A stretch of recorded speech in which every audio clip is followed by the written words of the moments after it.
I'm Wade Sankey. This is the Sankey Rodeo Show podcast from the cabin right here on the ranch in Sankey, America. It's not going to get any better than that. You just will go. All right, Kelly Wardell, four-time NFR bareback rider. Yep. Bareback riding director for over 10 years. 10 years, yeah. 10 long years. PRCA board member. Little longer than that. Maybe just 10. To the big board. Yeah, 10 on the big board, 10 as a director, 10 on the 10 or 20 on the NFRC. Mm-hmm. I don't know, a long time. And livestock, NFR Livestock Selection Committee. Two. That's my second year. Yeah. Yeah. So something I've known you for a long time, longer than either of us probably care to admit. Something I've always respected is you've always been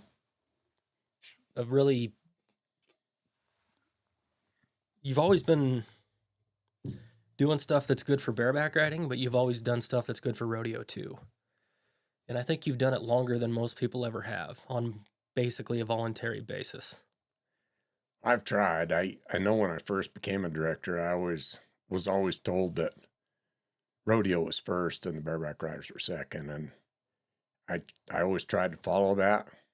And I thought it was always good. You made a lot of people mad, but I remember the first time I won that director job, I think I was in the Gold Coast and I was riding down the elevator with Neil Gay and he said, "Congratulations on being a director." And I said, "Oh, thank you." And he said, "I can't tell you how to be successful at that job, but I can tell you how to be a failure." And I said, "Oh, how's that?" And he said, "Try and make everybody happy." Mm-hmm. And he was right because it don't happen. Yeah. Yeah. So explain what responsibilities go along with that job. Well, I'm sure it's probably changed over the years, but basically you're looking out for your event, but you're also trying to do what's best for the sport as a whole. Mm-hmm. So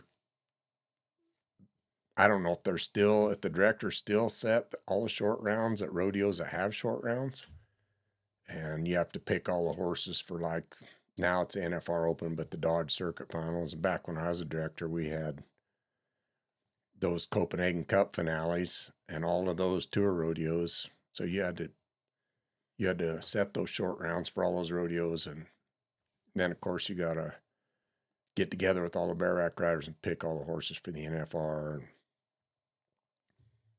try and watch for all the rules or try and make new rules that affect your event or try and vote against rules that you think are bad for the sport. But that don't always work out either.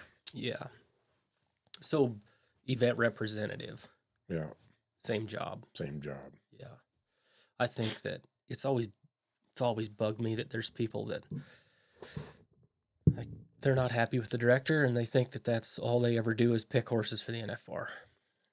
Yeah, it's a lot more than that because you're like a mushroom. They just cover you with crap and you're going to take a butt chewing every day. Yeah. Somebody's going to call you unhappy. And now, at least they get paid now. Like when I did it for 10 years for free, everybody before me. Yeah. But they don't get paid much though. No, not enough to justify having the job. But yeah. Do you know how much it is? When that started, it was around $24,000 because it's each contestant that pays or buys your card. There's a chunk of that goes to the director. Oh, really? Yeah. So it fluctuates. Well, they tried to make it's the same.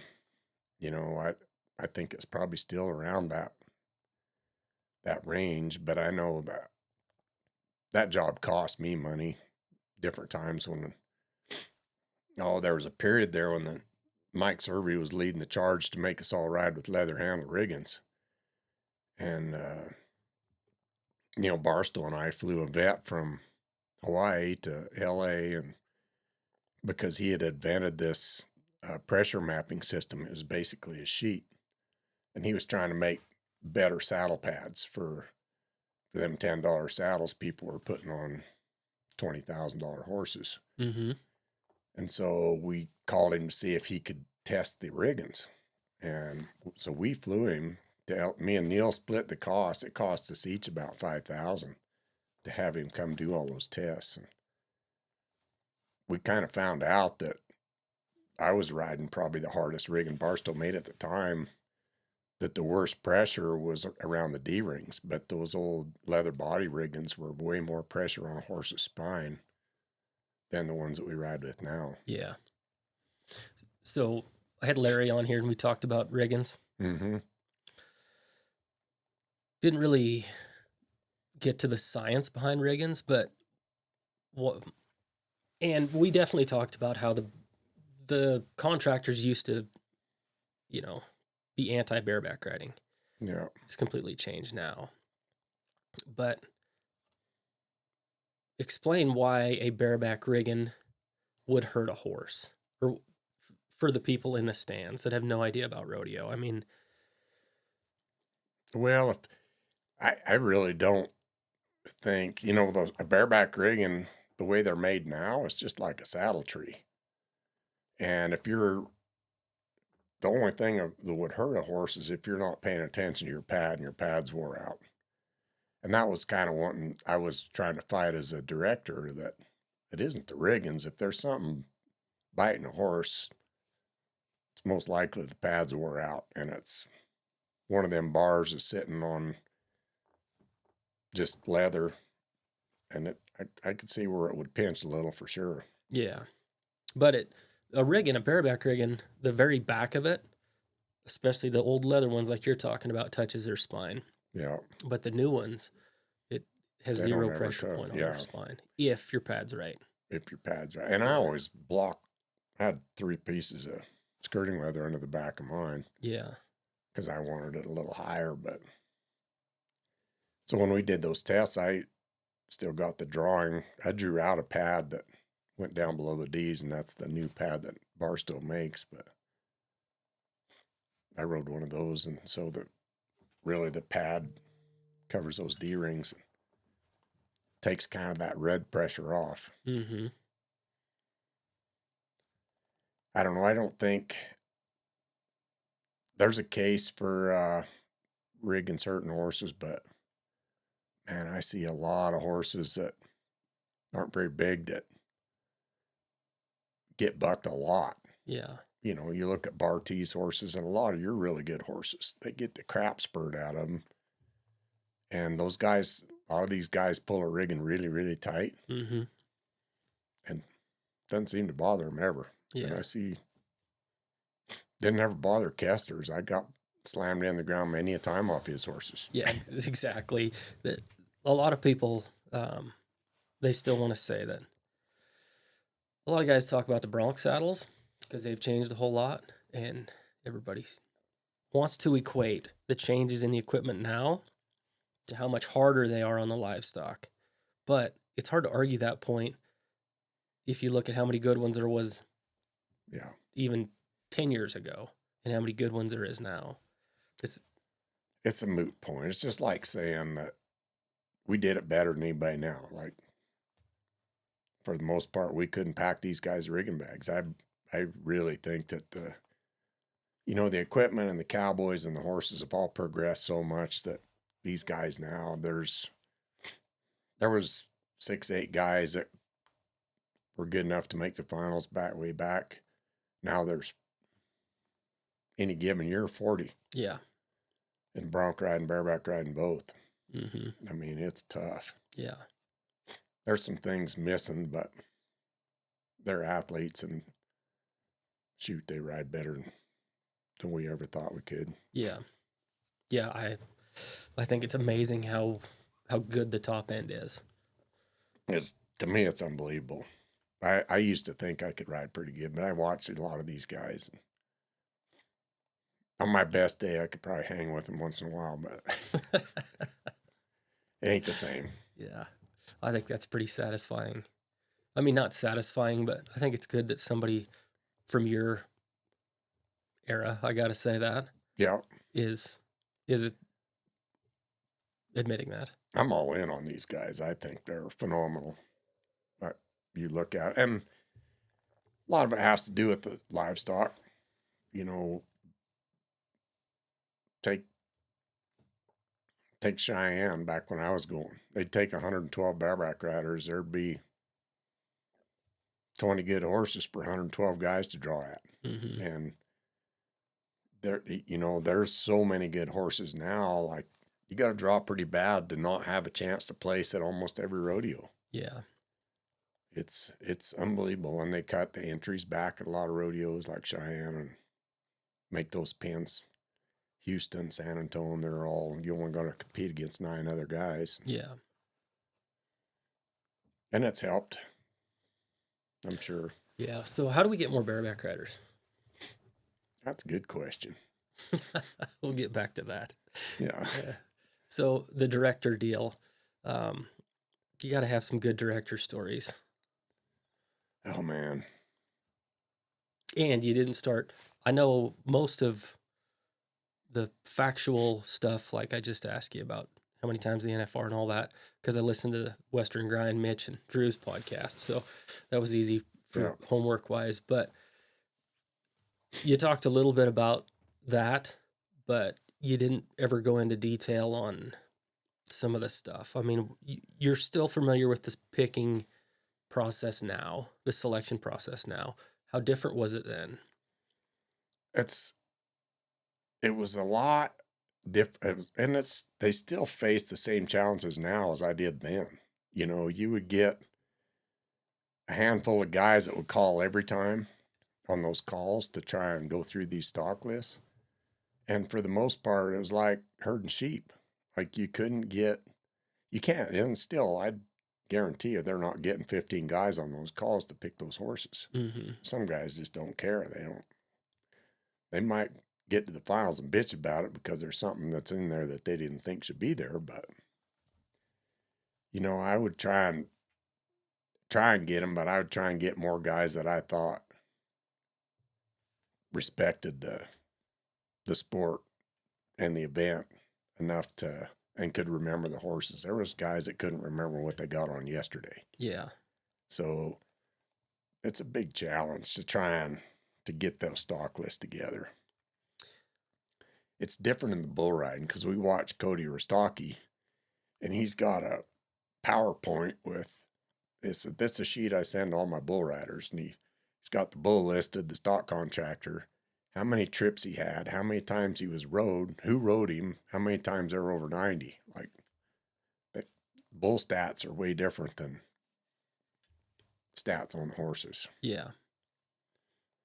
But well, how much do you think stats should matter? I don't think it matters that much because you got the judging program involved in that. Mm-hmm. And even when I was stock stats when I was a director because they didn't have such a thing. So I asked them to send me all the judges' sheets. So I had file cabinets. I would get a stack of judges' sheets this high, and I'd have to sort them all by contractor. And then guys would call a house, and if I wasn't there, Barbara's stock stats. And Mm-hmm. they said, well, they marked this horse, who got on it? And that's all you could go by. But if you look at some of those rodeos, you know, the best horse there was maybe a 17, and they're all marked 21. Yeah. I mean, you got to take some of that with a grain of salt. Yeah. So I had Deb Greeno on here. Yeah. And he told a story about picking horses for the finals. Are you familiar with the story? I don't know. Well, the story goes that Brookman's. Oh, yeah. It's a Deb story. It's got to be a classic. Yeah. So it's a great story. But the gist of it is they had 2 black horses. One of them was great, really good. And Deb had been on it. And it came time for picking horses. And they said, what about this horse? Yeah, that horse there, that's his name. That's such a great horse. Put him in the hopper pen. Great horse, phenomenal horse. First time, and you're mentioned in it, first time you buck that horse at the NFR, you was at roping box when the whistle blows. And then Deb says, oh, well, shoot, I guess he wouldn't like that when I had him. And so you put him back in there, and he was just as bad or maybe worse the second time. And then Deb got cut from the call after that because he realized about halfway through the second trip, oh, yeah, that was that other horse of Brookman's that was really good. Yeah. There's a few guys that didn't remember. Wayne Herman was one of the worst. He couldn't remember him? He couldn't remember him. He would call me and say, "What's this horse?" I said, "Well, you got on him." I did? Yeah, you got on him at this rodeo 2 years ago, whatever. Oh, okay. And he admitted it. There's some guys that just didn't pay attention. Yeah, don't care. Doesn't matter. Did you ever jack with him? Fabricate some story? And I didn't. I wasn't that guy. Now looking back, I wish I would have been that guy. Yeah. like you. Messing with Sid on the Land of Fancy, but yeah, it wasn't. And I can't remember them at all now, but when I was a director, I remember every horse I watched or every horse I've been on. I guess because it was your job and you needed to know them. Mm-hmm. So you think that's why they picked you for the director? I don't know. I think, we just wanted it back when I even ran for it, just wanted to change. Because Bob Logue was the director before me, and I'd sat in on those NFR stock selection deals, and it was Bob and Chuck and Marvin picked all the horses at the bar at the Cow Palace. Mm-hmm. And there's more than just those three guys going. They just wanted something different. Yeah. And I guess I tried pretty hard. I worked pretty hard at that job. I guess nobody else wanted it, so they just kept sticking me back in. Yeah. Yeah, and you kept agreeing to do it. Yeah. Yeah, it's a good way to not have any friends, that's for sure. For sure. And I was always about those guys. I'm sure it cost me some money along the line because even when I was riding at the NFR, I would chew those judges' ass for somebody else that they might have scored bad. Mm-hmm. But, that's just the nature. You got the position, so nobody else has got the authority to go up there. And I'm sitting there drawing with them, and I'm like, what the hell are you guys thinking, Yeah. Did you feel like it ever did any good? Sometimes not, but. You never had somebody say, yeah, you're right. I did, yeah. A few times. Mm-hmm. I can remember Joe Bob. He's still judging, and I respect Joe Bob. He judges a lot of perfs. I think it was Albuquerque as a 4-header. I'd been on a rewrite in every perf, so I'd already been on like 7 horses. I get another one. This is my 8th horse, and I got to be like 52 points, and I'm going to go back winning the average. And Joe Bob gets me at the gate, and I was watching it on the video, and I said, Joe Bob, you need to back the heck up. I said, you're standing too close to the gate, and you can't even tell whether it was spurred out or not. A couple weeks later, I saw him. He said, I watched that, and you're right. I was too close, and you did spur the horse out.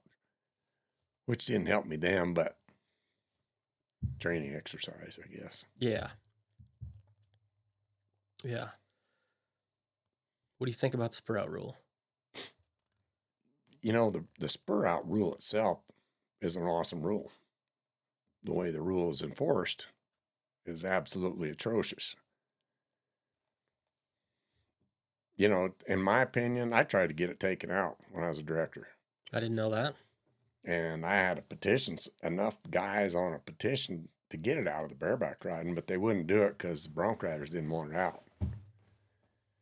And nowadays, I know why they put it in, but the level of competition now, if you miss a horse out, you're not going to win anything anyway. Yeah. It's going to take care of itself, to me, even in the bronc riding. But I don't like having somebody that's never been on a bucking horse determining whether I spurred a horse out or not. And they're guessing. 9 times out of 10, some of those guys, they'll say, well, I think you missed him out, so they throw the flag. Yeah. Whereas you better know they missed him out before you pull that out of your pocket. Kind of deal. Yeah. I got nobody tuned into this show to listen to me, but I've got so many opinions about that from a stock contractor's perspective, from a producer's perspective, from a contestant's perspective. I think what it boils down to is if they cannot correctly make the judgment call, it shouldn't be a rule. That's the simplest explanation I've ever heard and the best. You know, when I tried to get that taken out, I had the board's backing, especially the contractors, because you think about it, how much them guys are messing around with them horses, because there's a lot less guys that have any horsemanship skills in the chute anymore, and they will mess around till one ain't standing right. Where if you didn't have that spur out rule, like I walked down the chute and nodded most of the time anyway, so it didn't really bother me. But yeah, but that split second, not the split second, I guess, but the mental part of the game, like, yeah, I can spur him out there. I think I can spur him out there. They're gonna nod if it's I think I can spur him out there. Yeah. And we don't have any problems with that at our rodeos. I mean, for the most part, ours stand good. We got about 3 horses that might throw somebody off. So they're all pretty good to spur out for the most part. It's not really a concern for us, but Yeah. I mean, I know that there's horses that are hard to spur out, and those horses don't always get a fair shake at it. Exactly. And it was just different. Everything's different now than it was when I was riding. You know, when we were going, they didn't tie that many horses in. Mm-hmm. And you had to have some horsemanship skills to get by some of them, which I like sitting on them and pull them. I had my glove taped on when I was pulling my rig and sitting on my horse. I never got out. And I had my hand running in when the guy behind me was nodding. Yeah. And I was sitting there ready. Like I could get a pretty bad horse to stand in the middle of the chute and not do nothing. Yeah. One of my favorite stories, Scotty Lovelace had this mare and I can't even remember the horse's name, but they won a pile of money on this horse and she was good to ride. She got to where she would try and climb the gate. And they hadn't been able to get out on 3 rodeos. And so I drew her at one of Scotty's rodeos in Texas, and and it was all when you go to jerking on your rigging and go to sit down, that's when she do that.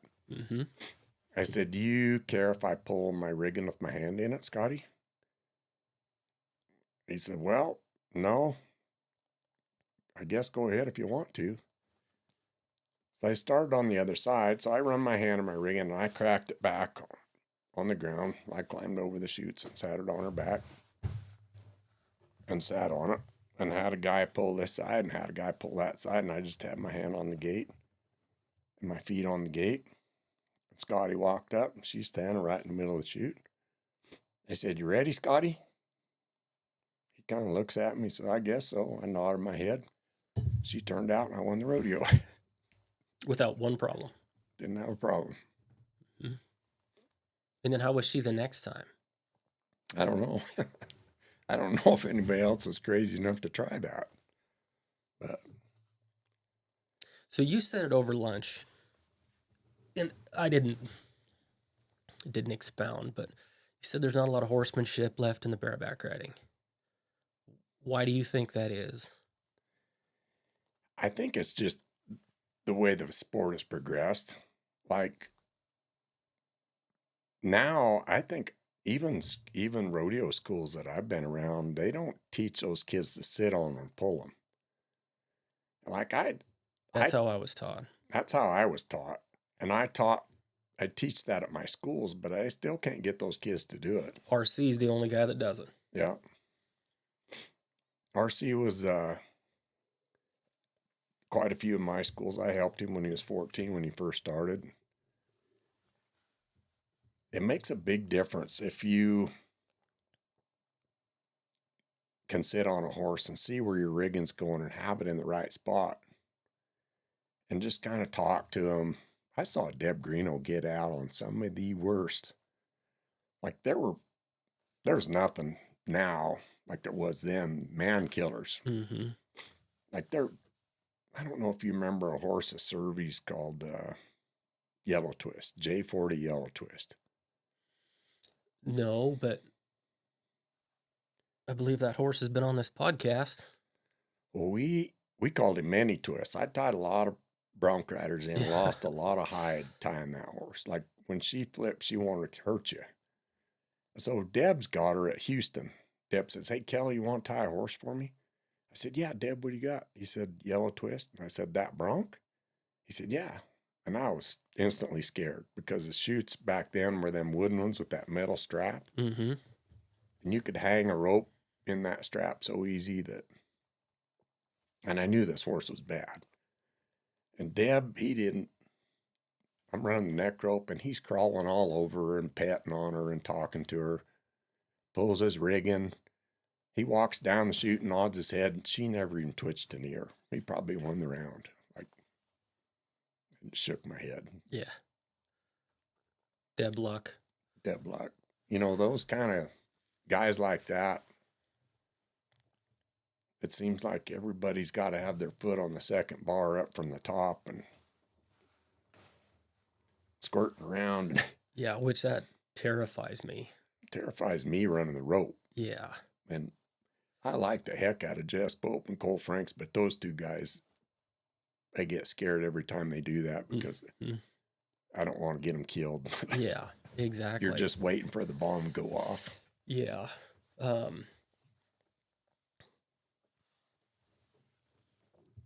So horsemanship, I got a horsemanship story for you. Okay, we were bucking Sozo. I'll use names, the heck with it. So we were legging up our NFR horses for the NFR a few years ago. Richmond champion, Orrin Larson. Only two there. Sozo was getting pretty bad to get out on. You remember when Bigelow had so much trouble with her at the finals? Yeah. So the deal with Sozo is she just doesn't want anybody to touch her. Just leave her alone. Let her go with her head down. Let her go with her head down. She's never going to be perfect, but she's honest. And at this practice, Richie says, "Orrin, you get on Sozo." And he says, "Wade, I'll handle this. You just flank her," which is kind of a full-time job because she's built like a pig and has no hips, and she's hard to flank. And when she leaves 1,000 miles an hour. I mean, she is hard to flank, so that's good. I got all I can handle here. She is laying as bad as one can possibly be laying. I mean, her chest is probably 6 inches off the ground. Her head's touching the ground. It's terrible. It's absolutely terrible. And Richie's standing on the back of the chutes, and Orrin's got his hand in there, and he says, "Okay, now slide up and nod." And Orrin says, "Okay." And he slides up there, and he nods, and the gate comes open, and she stands there. I don't know how she physically stood up. And I'm looking at Richie, and Richie's just got his arms folded, looking at Orrin. Orrin's just waiting for her to leave. So it had to have been the longest 30 minutes of my life. Looking at Orrin, looking at Sozo, looking at my flank, looking at Richie. Nobody did anything. It was the most nerve-wracking thing ever. And then finally, she picked her head up. She looked out of the buck and chute. And then she just put both feet underneath of her and left. And ever since then, that's what we've done, is just completely left her alone. Just tell everybody, box out. Don't touch her. Don't jack with her. It's going to make it worse. And she's good. But there is a few guys that have horsemanship, and it's next level horsemanship. Yeah. I never, Richie's one of those guys that I never worried about running a neck rope at the finals because, he'll just kind of ease up there and nod his head like he doesn't take any unnecessary movements. And yeah. And it's smooth and it's fast. Smooth and fast. Yeah. which has been counterproductive at the NFR because he's always first. Yeah. He'll be right up there. I don't even know. I didn't look, but did he make it this He's year? probably not going to be first this year. Probably. He didn't make it, did he? No, that's the Dang it. That's the politically correct way to say that. He told me I couldn't quit tying horses till he retired. I'm just going to tell him, well, you didn't make the finals last year, so I'm done. There you go, Richmond. It's your fault. Yeah. So,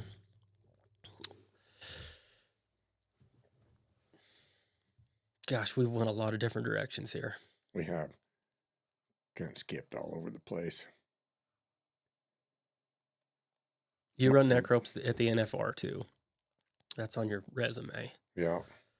This will be 24, 25 years I lost track. Somewhere in there. 26, who knows? Yeah. It's been a long time. So just thinking of that situation, and we're probably going to release this right before the NFR, I think. But can you talk about the dynamics in the bareback riders locker room and how it was when you were going, and then the changes that it went through to what it is now? And can you describe what it's like? It's so different now. I mean, it's kind of going back to the way it was when I was there, when I was riding. Now, there was a period there where I was working down there. I really didn't even want to go in there because it was a little hostile. You know, there was kind of different, almost like gangs, different factions. You know, there's a little bit of sour bitterness around. But like when I was riding there, I remember the Bulldoggers used to come down there and hang out with and drink beer. And back when Rod Lyman and Bert Sneegard and all them South Dakota guys were there, we'd laugh and tell stories. Marvin and Mark Gomes, they were always giving each other hell and pulling pranks on each other. It's kind of back to that now. But there was a period there when it was a little bit odd. I don't know how else to say it, but they give each other crap now, and it's kind of, they have fun. It's good. It's a lot of, of course, the eliminators now aren't like they were years ago. Like, it used to be real quiet in there when that eliminator pin rolled around when I was a director and when I was riding there. Because we'd take, I don't know, I think looking back, I probably took 7 or 8 of Greg's horses that had never been ridden. Kessler. Yeah. Up until that point. And they didn't ride some of them there. But that's kind of unheard of in the bareback riding. It really is now. But there was some scary. He had that big paint horse Polka Dot. I was 38 when that horse came around, and I was pretty sure. I told Greg, I said, "Oh, I don't draw that horse." He said, "Why is that?" I said, "That because I probably won't come get on him." I said, "He's past the age limit." I've outgrown that one. Pretty much so, yeah. But it's different. They got their own little warm-up room down at the end of the hall now. I was there. I wanted to treat it like a rodeo, so I was out warming up in the alleyway, kicking in, stretching on the panels and running up and down the alley and whatever warm-up I could do. So what about eliminators? You know, that's to me, that's if you're wearing that gold buckle, you have to get through that pin twice. But it's been a big circle. The horses have gotten so good. The cowboys have gotten so good. But what started the downfall of the eliminator pin was the judging program. Because you might show up and get on, and it didn't it was kind of halfway through my career when that started. Because when I first started, if you could ride a bucker, you're going to win something. Mm-hmm. If you could spur, if you could ride, you're going to win something on anything. But there started to be a lot of really nice horses. And you might show up and get on a bucker, and somebody's going to show up and spur the heck out of a hopper and beat you. Yeah. And pretty soon that trend continued, and then guys quit showing up to get on them. And you can't blame them. And you can't blame them. And you're trying to go to 100 rodeos in a year. And so am I going to fly halfway across the country to get on this eliminator and now those guys can see all the draw. Like back then we couldn't see all of that. We didn't know who was up and what they had. Those guys can look at the whole draw and determine whether they want to take that chance. Mm-hmm. And so it's just a big circle.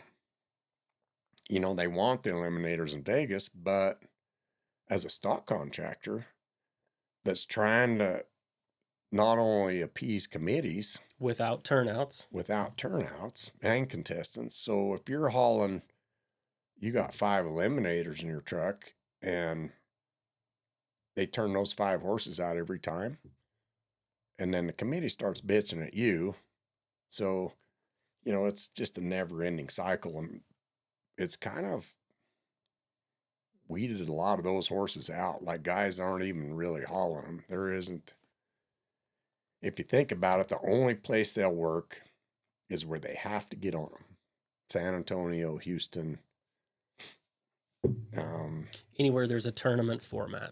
Anywhere there's a tournament format and you got to get on or you can't come back next year if you turn out kind of deal. And they put them in sets to where there's an eliminator set. Yeah. Like that's where, I don't know, I got Silver Screen, Southland's Mental Illness, Mexican Blackbird. Like I've got 4 or 5 of them, right? And Yeah. that's the only rodeos they go to. I mean, and nobody will come get on them when you're, because you got so many good horses. And that's the same with everybody. mm-hmm. Heck, you look at, and it doesn't matter, you know, those guys that can get enough trips on those horses at those rodeos, Benny and some of those guys, they can haul them, but man, there's going to be a time when it's probably those aren't even going to exist. And it's really hard. And just like Caleb said, when we were going through those lists. Caleb Bennett, who's the bareback ride director now. We're going through that list in Las Vegas when we're trying to look at those eliminator pin. You got to come up with 25 horses. And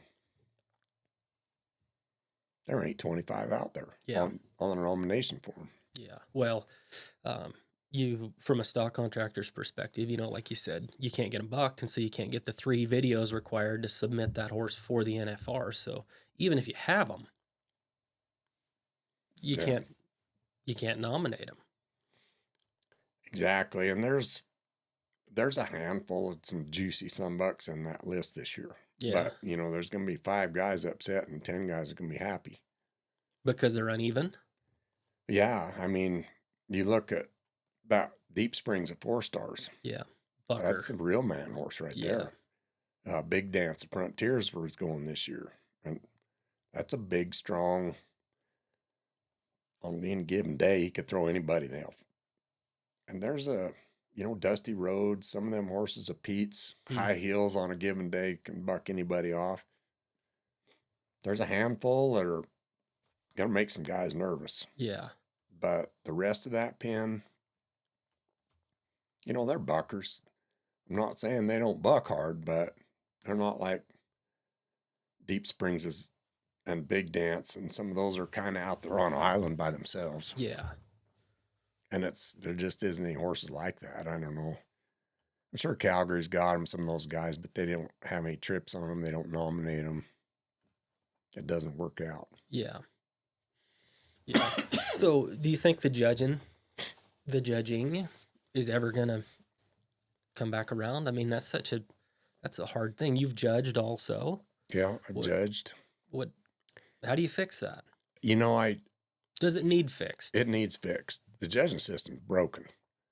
And I really think Ron Howard's got some great ideas. I respect the heck out of Ron. I think he can do a good job if they'll just let him do it.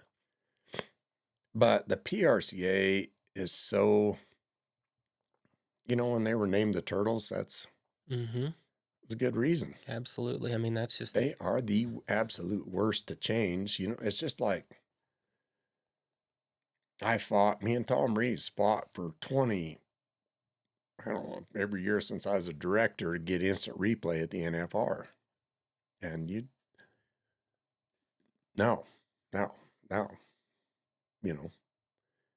And it's going to help the sport, but what it all boils down to, in my opinion, the PRCA is pretty much swept the judging program under the rug. They're like the relatives that you really don't want to pay that much attention to, because to me, it's the foundation of the business. And those guys, they don't make, when a rodeo committee will pay a rodeo clown $3,000 a perf and a judge is there for 12, 15 hours of slack days, got his life on the line in the arena a lot, and he's making $250, $400 a perf. And has to have a real job at home. And has to have a real job at home to make a living. That's not, how are you going to attract the best guys? I have a lot of respect for all those guys that are willing to put that vest on, because it's not an easy job. I've done it. Yeah. But it's also unfair to the contestants, because as a bareback rider, I want guys that actually did my event judging me. That they've run their hand in a rigging and they know what's going on underneath it. And I can probably count on one hand all the guys that ever did it at any kind of level that are judging. And if I don't know, and it's just my opinion, you can teach those time event guys what the spur ride looks like. But if you haven't been on one, and you go to trying to teach them how that horse feels, yeah, when you're watching them, because I've seen videos that they've shown at those seminars of some of the rankest horses at High Chaparral. Was one of the hardest to ride buck and some guns for generation. Yeah. And I saw guys mark him 16 at those seminars. And on video, he doesn't look that good. Yeah. But how do you teach that? Yeah. You start telling, well, that horse kicks late and he does this, and then it just confuses them because they've never been on one. Yeah. And the video deal, that's a whole nother rabbit hole. Yeah. I mean, there's a lot of horses that are great horses that do not look good on video.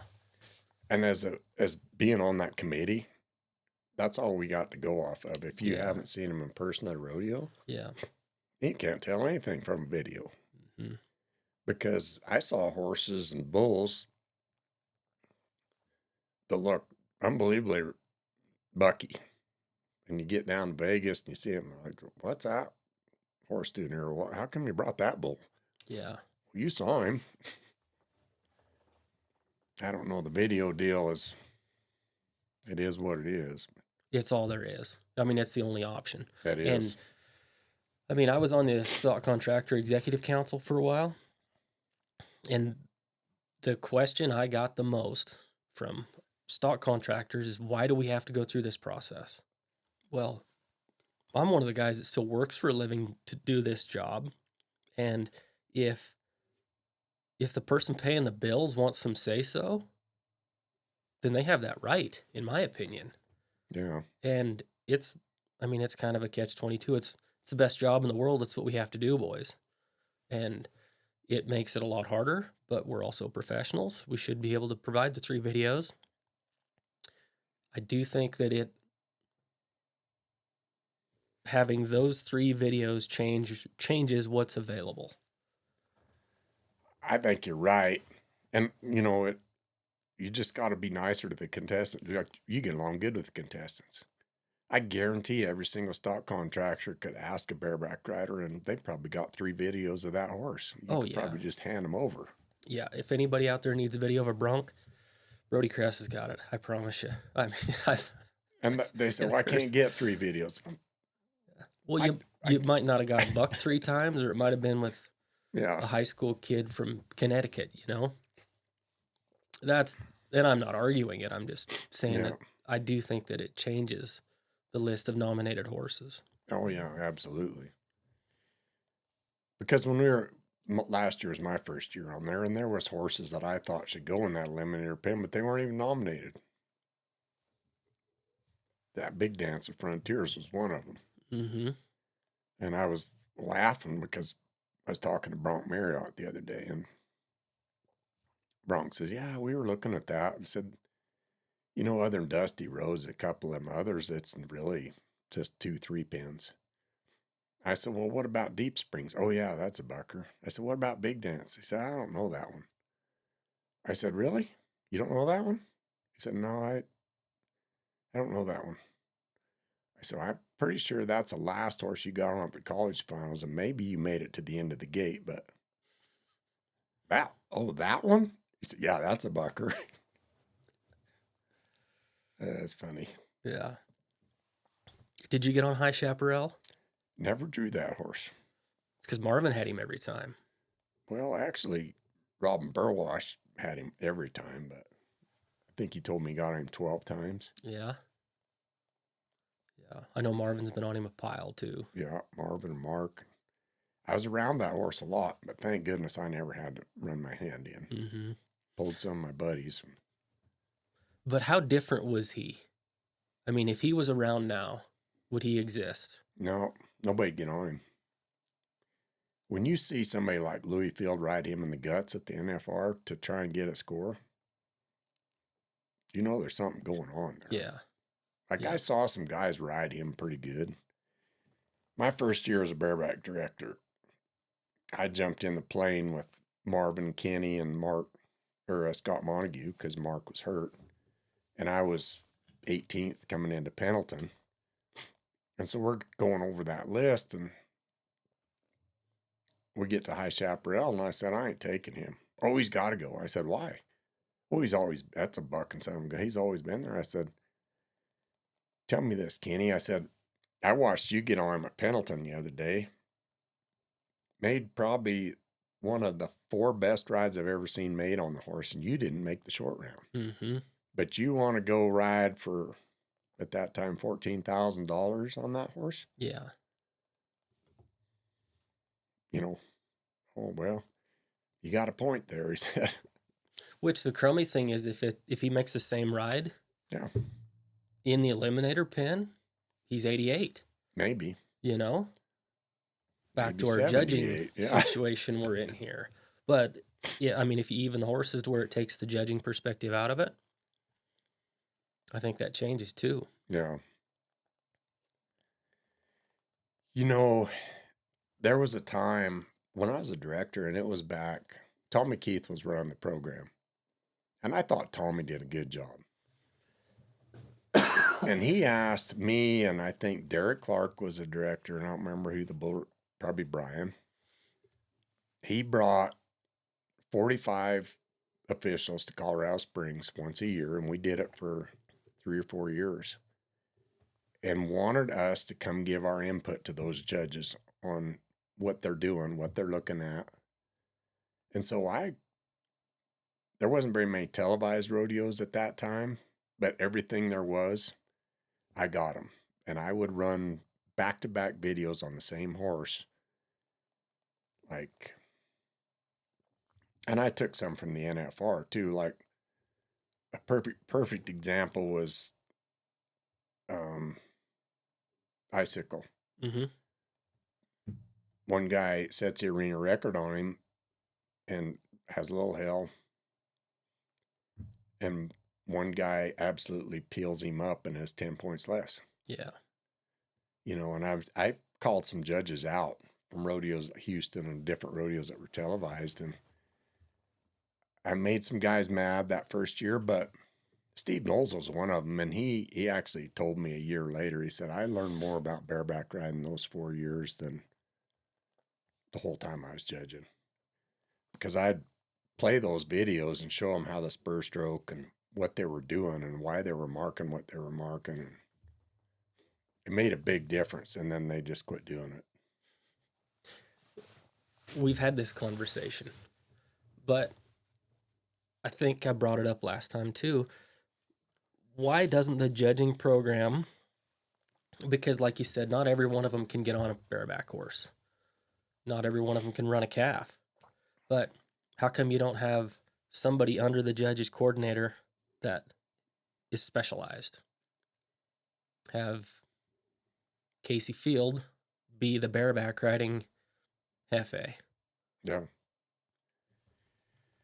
I think that's great. I think there's a lot of different possibilities. One of the things that, and Barb actually brought this up, but I think it's a good idea. I think the judges need to be independent contractors.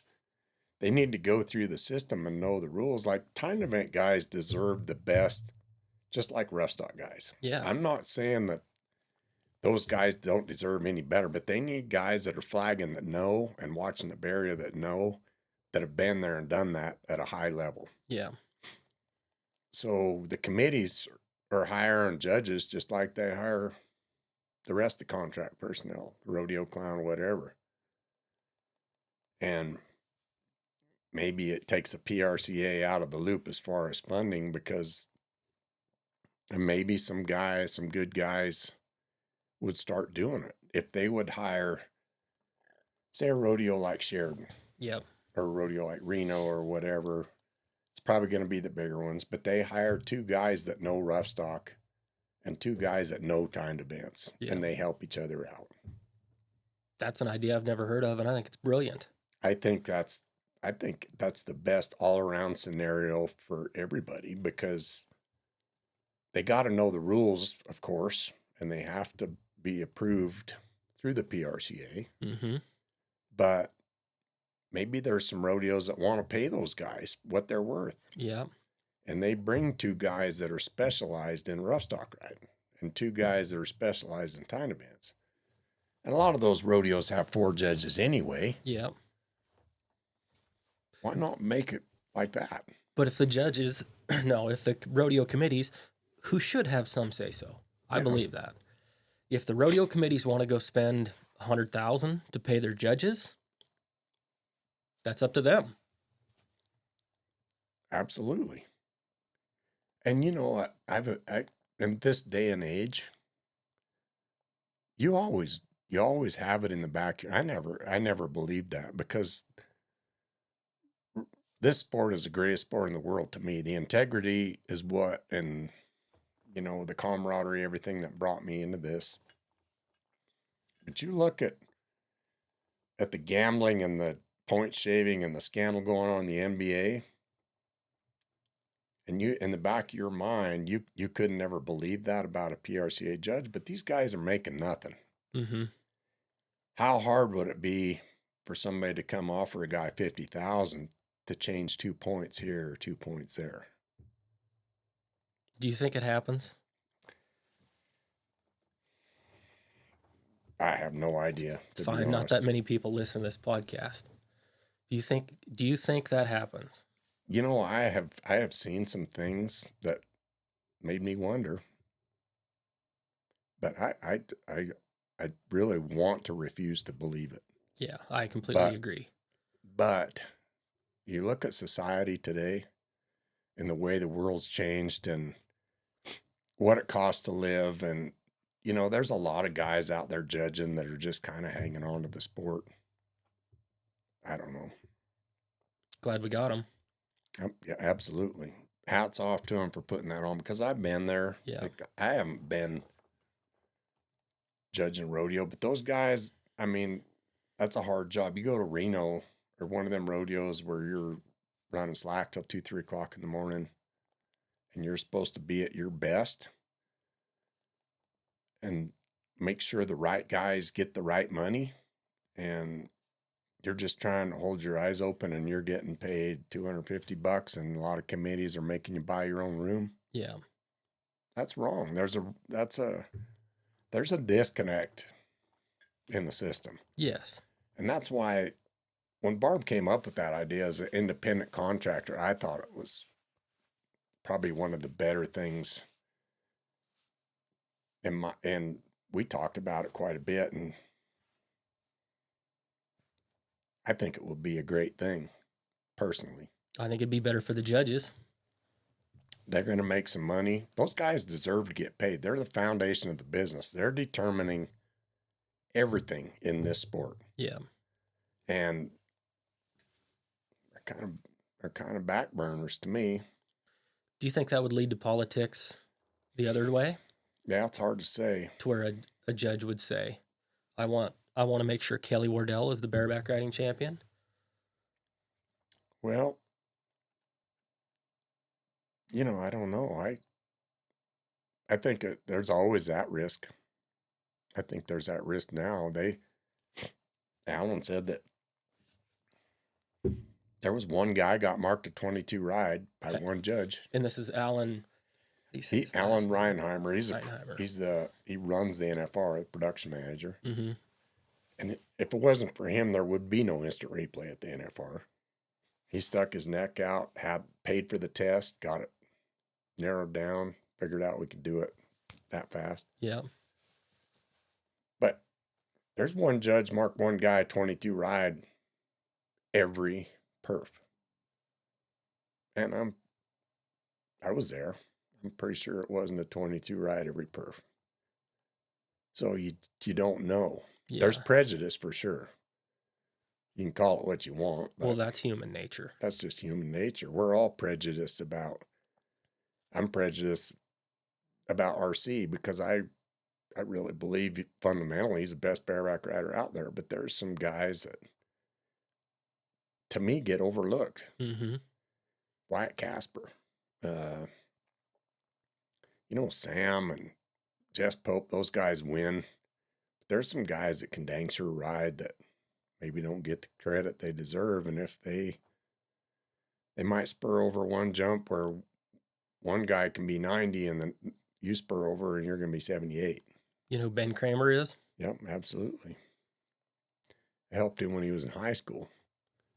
That's the best example I can think of, in my opinion. Rides good. Yes. And I'm a big fan of Ben. He probably thinks I'm not because he hasn't been marked real well at places I've judged, but those times he's had a little bit of hell. Yeah. There's some guys, and I saw the road was littered with guys that could really ride because they couldn't take it anymore. Mm-hmm. Kent Crouch was one of them. That's something. I saw him ride my first year at Fort Worth as a four-header, and he made the short round, spurred the crap out of everything he got on, never won a penny. Yeah. And he's judging now. Yeah. He's not scared of a flag horse that may or may not buck. He's not? No. Well, that's a good quality. No, he takes it pretty well, actually. Yeah. Well, that's a good thing. I think he'd be he was a great bareback rider. I haven't been around his judging, but. I'm really high on him, and I'm not just saying that because it was brought up, but one thing about him is he can absolutely justify everything that he's done. And we've had him at Sheridan the last couple of years. That's a big thing. Mm-hmm. That's the most important thing, in my opinion. I've been to seminars where judge will mark a guy 16 or something on that video, and they say, well, why'd you mark it? I don't know. Okay. Yeah. Well, you got to come up with some reason. Mm-hmm. Yeah, I mean, if we fix the judging program, and by we, I mean everybody in rodeo. Yeah. I think that changes the whole sport. It changes the NFR eliminator pin. It changes who's at the NFR. It changes the herd of horses at every rodeo. I think that the mediocrity, absolutely, across the board gets looked at. It might not get changed, but it gets looked at. And there's hope. I hope. I've always hold out hope things will improve. Yeah, wait a minute. Before we get all positive and stuff, judging aside, do you believe that the cream rises to the top in rodeo? Not necessarily. It does at certain places, but, it's just like when I was fighting for instant replay. The last time I was on the NFRC was the year that they missed Jacobs Crawley out, and that affected 3 guys a lot. Mm-hmm. Cost one guy a world championship, cost one guy an average championship, cost one guy a round. And it was a blatant missed call. He threw the flag on the second jump. The horse was out there. I don't know if you remember that year, but I remember. I brought that up at that meeting, and I was like, man, and how many world championships have we seen because of that rule? Yeah. Get cost a go around or. And how many times have you shown up at the NFR and guys have been wildly successful in the regular season and got to the NFR and the spur out rule changed? Yeah. The way they'd been doing it all year wasn't good enough anymore. They had to change. Some of them did, some of them didn't, to be successful there. Yeah. When all the marbles are on the line. And that's not just the spur out rule. No, it isn't. And, it's been going on there for as long as we've been talking about it, forever. But, I am hopeful that they can make some changes, and it damn sure ain't going to happen overnight. Are we ready to be positive now? Maybe. Maybe we should go back to the Turtles name, but I don't know. No, but I agree. I mean, believe it or not, I've been fairly sour about rodeo, and Ike just told me straight up one time, as bad as it is, it's just like living in America. There's a lot of things wrong with it, but it's still the best there ever is and the best there ever will be. That's what I tell these kids in college, college rodeo. I said, you guys, and pro rodeo, this is the absolute best job you will ever have. When you get done with this, you got to look for fun. Mm-hmm. But this is the best. You love it. I loved it. This sport, I love this sport more than anything. But man, it's a grind. You got to be tough if you're going to make it in this business. A lot of cards stacked against you. Yeah. As a contractor, as a contestant, as a committee man, as a judge, everybody. Mm-hmm. It's everybody. If everybody could just kind of work together instead of trying to get your piece of the pie each day, I don't know, maybe it get better, maybe not. But. Well, I think that's why it was so slow to start in the first place. Is just the cowboy mentality. Everybody stand on their own 2 feet and don't ask for help. Yeah, that's it. I mean, we could get negative again about this, but I do think that's We're on the a main positive reason. Note. This is not scripted, clearly. When I was driving up here, I was thinking, you were there. I was thinking about your horses and the horses I've been on yours over the years. I think I was the first bareback rider to get on Dunny at Cody. I actually wasn't there. No, you were there. Because you asked me if I was nervous. Oh, yeah, I said, hell yeah, I'm nervous. Yeah, okay. This was the mix-up. Finish your story and I'll tell mine. So I'd never seen Dunny in the bareback ride. I asked Ike, has he ever been in the bareback ride? Nope. Okay. I'm back there pacing.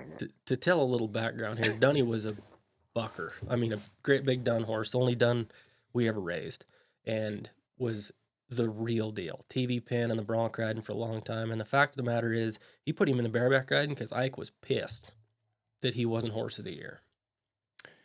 I don't blame him because I remember seeing, he bucked a lot of guys off, but that horse bucked every time. Yeah. And he might bite you when you're pulling him or smash you, but he was a bucker. Like he was honest about it. Yeah. he jumped, kicked, but he was big and intimidating.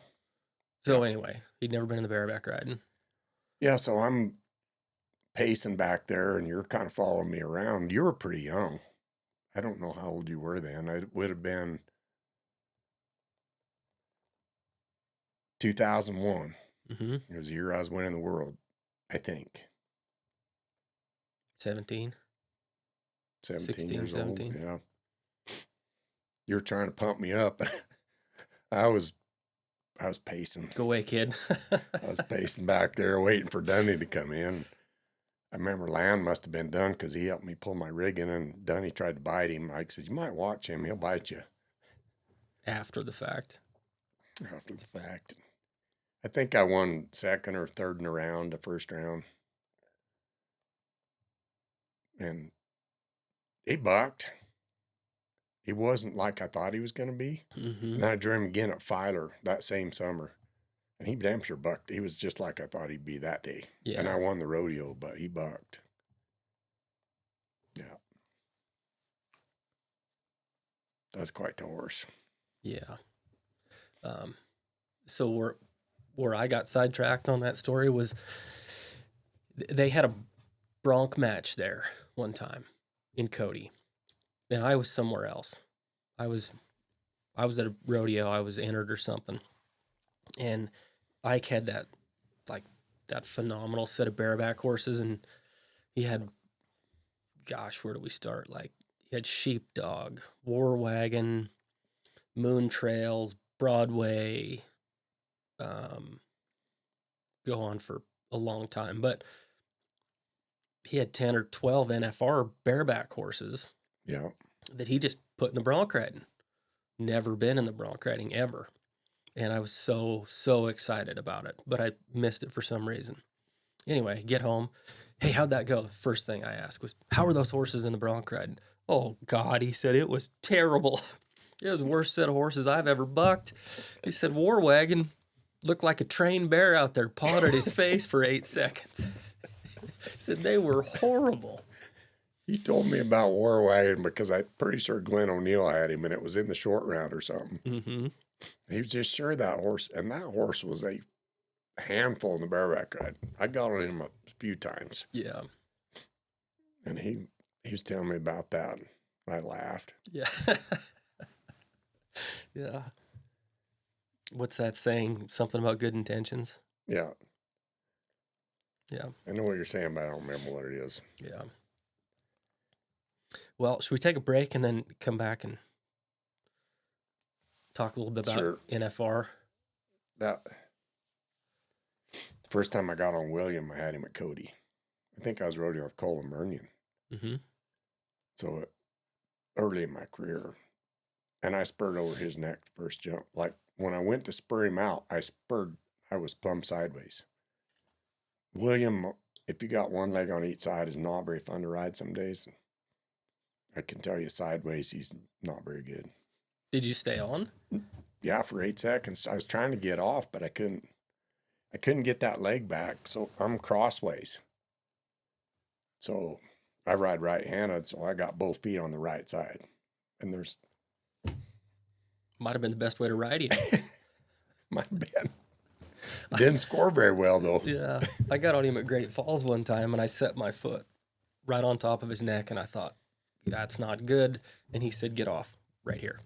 All right, real quick, we got to pay some bills. Got to say thank you to the Bozeman Stampede, Bozeman, Montana. Folks, the Bozeman Stampede, greatest rodeo in the world, maybe the universe.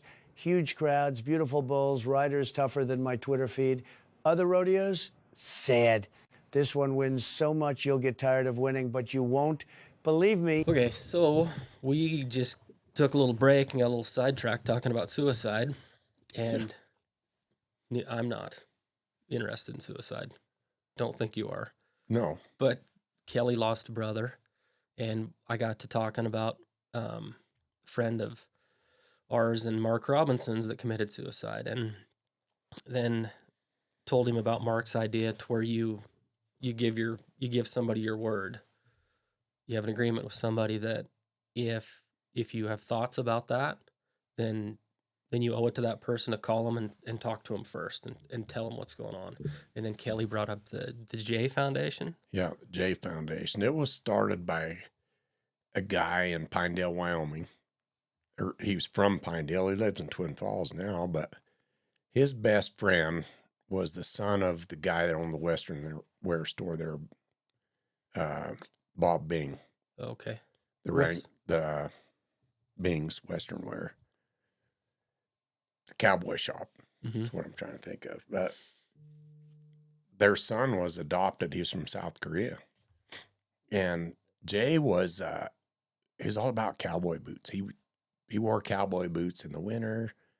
It didn't matter. So him and Jason Vickery were big friends. And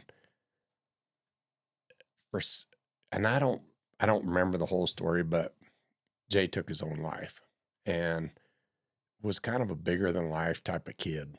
And Jason took it pretty hard, but he didn't want that to go to die, or he didn't want to, I don't know how to put that.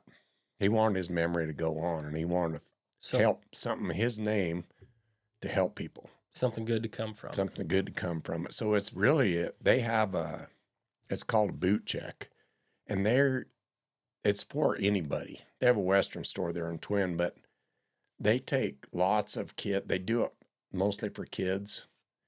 And they took our whole rodeo team in there, and you go through this whole deal, and they tell you the whole story about Jay. And, the boot check thing, they give you a pair of boots with the condition that you do a boot check on your friend.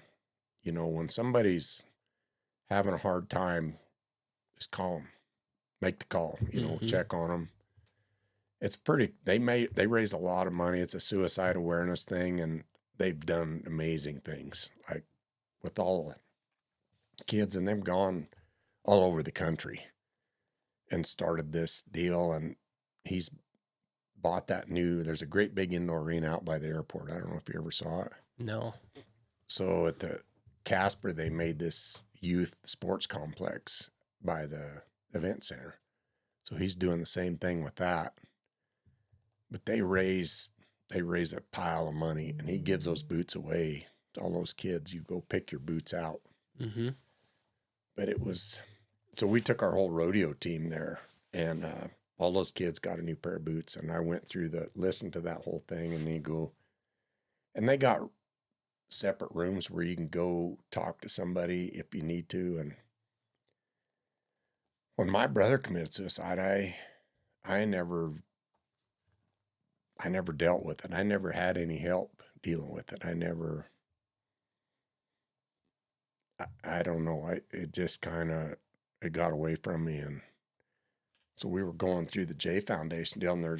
You go through this room, and these bright pictures from around Pinedale. And I'm walking through there looking at all these pictures, and my brother's ashes are scattered on top of this mountain in about 4 of these pictures. Really? And just listening to the story about Jay, and it was more than I could handle, because I never dealt with the grief, and everybody's picking out their boots, and I walked out and got in my car and left, and was crying like a baby on the way home because I couldn't handle it. Mm-hmm. But those guys, what they're doing with that thing in Twin Falls and scattering, they want to be in every state, and it's so cool. Yeah. But there's a lot of guys I know that have gone that way, and it's a tough deal. Yeah. So the particular guy that me and Mark knew, he used to ride bareback horses, actually. I don't know what it's called, but the concussion stuff in the NFL and sports, do you think that's got anything to do with it? With the decision to have... those guys, well, absolutely, I think. There's so many, we know so much more about it now. Mm-hmm. Like when my brother killed himself, he'd have been probably diagnosed as bipolar, and they gave him medication, and if he took it, he was pretty good. But those kind of people, they don't need it now. They go on these highs and lows. Yeah. When they hit one of those lows, it's bad. And I think my brother hit one of those points, and back then people didn't talk about it. You know, nobody really knew depression is a huge thing. There's so many. COVID caused. Look at all the suicides that caused. People being shut in, and I don't know how many people jumped off that bridge in Twin Falls. Like it's really, yeah, it's a bad thing. Yeah, as a parent, I don't know. Like, we haven't talked about it with our kids. I don't know that we should. I don't have any idea how to navigate that. Yeah. But as friends, I mean, I don't think I've ever had any friends that I've talked off the cliff, but gosh, I know just like I've had a phenomenal life and I've never contemplated suicide, but things can get pretty rough. You know, it's when my brother killed himself, I was depressed. I was down because he was my support group. Yeah. And when I just took off that week after he died, went to a couple rodeos in Texas, and I guarantee you that I hit the bottom. That's the only point in my life that I thought that he did the right thing. And I seriously contemplated it the night. I was down there sleeping in my car after they missed me out. I was broke. I didn't have nothing. And I guarantee he was with me that night and pushed me on. But I love life, and life is precious, and it can be taken from you. Mm-hmm. You got to live each minute like it's your last. But I know there's signs, but hell, I visit with my brother. I stopped and played golf with him the week before, and the next week he was gone. And the guilt that you feel for years because what should I have done? What could I have seen? Yeah. That's a tough thing. Yeah. About all you can say is do a boot check. Check on your friends. If you know if you see that sign, and they might be having a little trouble, just call them, visit with them, and see how they're doing.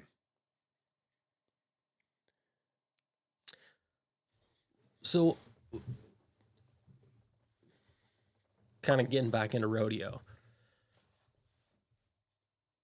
there are some people I know that have got to the end of their rodeo career and didn't navigate that very well. What's that like? Well, I can tell you, for me, it was devastating because I didn't have a plan. And I can absolutely relate to those NFL guys that just go off the cliff when they're done, because really I didn't when I was rodeoing, we didn't win enough to provide for a future anyway. So yeah. And I didn't really have a plan for what I was going to do in the future. I just thought I was going to rodeo till I died, but I guess. So when the doctor told me that I had to have hip surgery and your career's over, you'll never get on a horse again. And Barb can attest to this fact, but I was depressed for a couple of years. It was bad. I didn't know what I was going to do with my life, because as somebody that lived on adrenaline for 20 years, and literally I just loved the sport. I loved being around my friends, because growing up, I was a little timid kid. I didn't have a lot of friends, but rodeo was my family, and it's just like being cut off. You're not welcome anymore. You're not welcome anymore. And it was devastating. I don't know. And some guys can do it and they just walk away and go on. But it was so hard for me. What's the difference in the guys that can do that and the guys that struggle? I don't know. And maybe it's maybe it's guys that they were ready. I never was ready. I guess maybe they'd had enough and I'm gonna go do something else type of deal. Yeah. I just couldn't ever get. I'm still involved with the sport. That's why I go tie horses and put my life on the line every year, because I love the sport and I love being able to try and protect somebody. Mm-hmm. I don't know. I want to be involved with the sport, and there's guys that just, I guess they get to the end of their career and they're done. They just walk away. And I know there's probably guys like me out there that got to the end and it was a struggle. I think more than we know. I'm sure there is. I know that most I ever rodeoed was, I think I went 25 rodeos one year, but I was never faced with walking away from it, right? Like, I didn't enter anymore, but nothing really ever changed. So I never had to go through that, but I saw a lot of people that did go through it. And what I attested to is, I think it feels like your identity, that you've worked so hard to become this person, this human, this winner, gone immediately. Yeah, and they took it away. Yeah, I totally agree. You any advice? Man, you always got to be looking at what you can do when you're done. To me, I never did. And I think, and I tell these college kids all the time, you got to have a plan for after the sport, because I didn't have a plan for after the sport. You have to condition yourself to know it's going to come to an end at some point. Mm-hmm. And you have to move on. So you have to try and figure that out as you're going along and try and make steps to make that transition easier, I think. I don't know if that's a possibility, but... Yeah, how do you do that when you're trying to win a world title, when you're that dedicated every year? Exactly. That's why, I've sat and talked to Casey Fields a lot, and the sacrifices he made, people don't understand how much life affects 8 seconds. Mm-hmm. And how much, like, mentally, how strong that guy was to do what he did, and the sacrifices he made with his family and with himself. Yeah. To try and accomplish that goal. And Trevor Brazil, Yeah, can you imagine? I can't even fathom, really. Yeah. But it's the same, but, that guy, he's an Iron Man. Casey, in my opinion, bareback riding is without a doubt the most, I've been in the cage with guys trying to kick my head off, and bareback riding without a doubt is the most physically demanding sport. Mm-hmm. Next probably to motocross, but I don't know. To sacrifice that much and be that good for that long, even to come back after that brain injury, yeah, and win another world title, that speaks volumes. Yeah. I mean, I think I've said it on here before, but me and Casey have known each other a long time. We have not always got along. Yeah. And just completely different personalities. But I got to see Casey win his first 3, I think. And then he didn't win a couple. And got to see him go through that transition from, like what Mick says on Rocky, to where it's, you did the worst thing you ever did as a fighter, you got civilized, right? Like, life changed, everything changed over his career. And I was just close enough to him that I got to see, like, not super tight, but got to see wild, easy bareback rider. This is what you do, how you do it. And then, like you said, all the life got involved. And then what he did to go through those steps and win world titles as just a wild ass bareback rider. Yeah. And then as a family man, fully functioning adult. It's a huge, for him to be able to accomplish that. Like most people, that's what sets him apart to me from every other bareback rider that's ever been. I completely agree. Because, you know, I rode against him when I cracked back out. I rode against him at the circuit finals, and Louis was back there. Mm-hmm. And he hadn't been diagnosed with cancer yet. The next year, I rode against Casey at the circuit finals, and Louis was in that stage, and he wasn't there. Mm-hmm. He hadn't passed away, but to be around Casey and ride against him those 2 different years, the change just in the person was noticeable. Yeah. And with good reason, but in my mind, the greatest bareback ride I ever saw was the 3rd round that first year I rode at the circuit finals against him. And they missed it. Completely missed it. Who missed it? The judges. Tommy Keith was one of them. What was the horse? Craig at Midnight. Yeah. And I was standing on the ground. Casey says, do you think can I whack him between the ears and get him stand up? Hank said, I don't think I'd do that. Mm-hmm. He reaches up, whacks him between the ears, and he smashed the shit out. He's like, okay, let's go. So he's out of the back chute on a left-hand delivery, and there's I don't know, couple chute whisks, and then the next chute. In 8 seconds, he went from that chute out across that load up to that back chute, and the whistle blew. And that was the buckinest I ever saw that horse buck. Mm-hmm. And I'd have marked him 25 right on a 23 horse, because I just don't see, there was not one bobble, and every jump he would pick him up a little further and he'd set his feet. Yeah. But it was the most phenomenal thing I ever saw in my life. Yeah. And I was standing on the arena floor, just in awe. I was like, that's 96 points right there all day long. Yeah. Did he win first? Oh, he won first. He was, yeah. Yeah. But I Wasn't think a he was world 92. record. Yeah. Was that the year that Craig won the world, or the year he should have won the world? I think it was probably the year he should have won the world. Yeah. Because it was a phenomenal year. You know, I'm 51 years old. I'm excited. At the time. Yeah, I'm proud of myself because I made it to the circuit finals. Mm-hmm.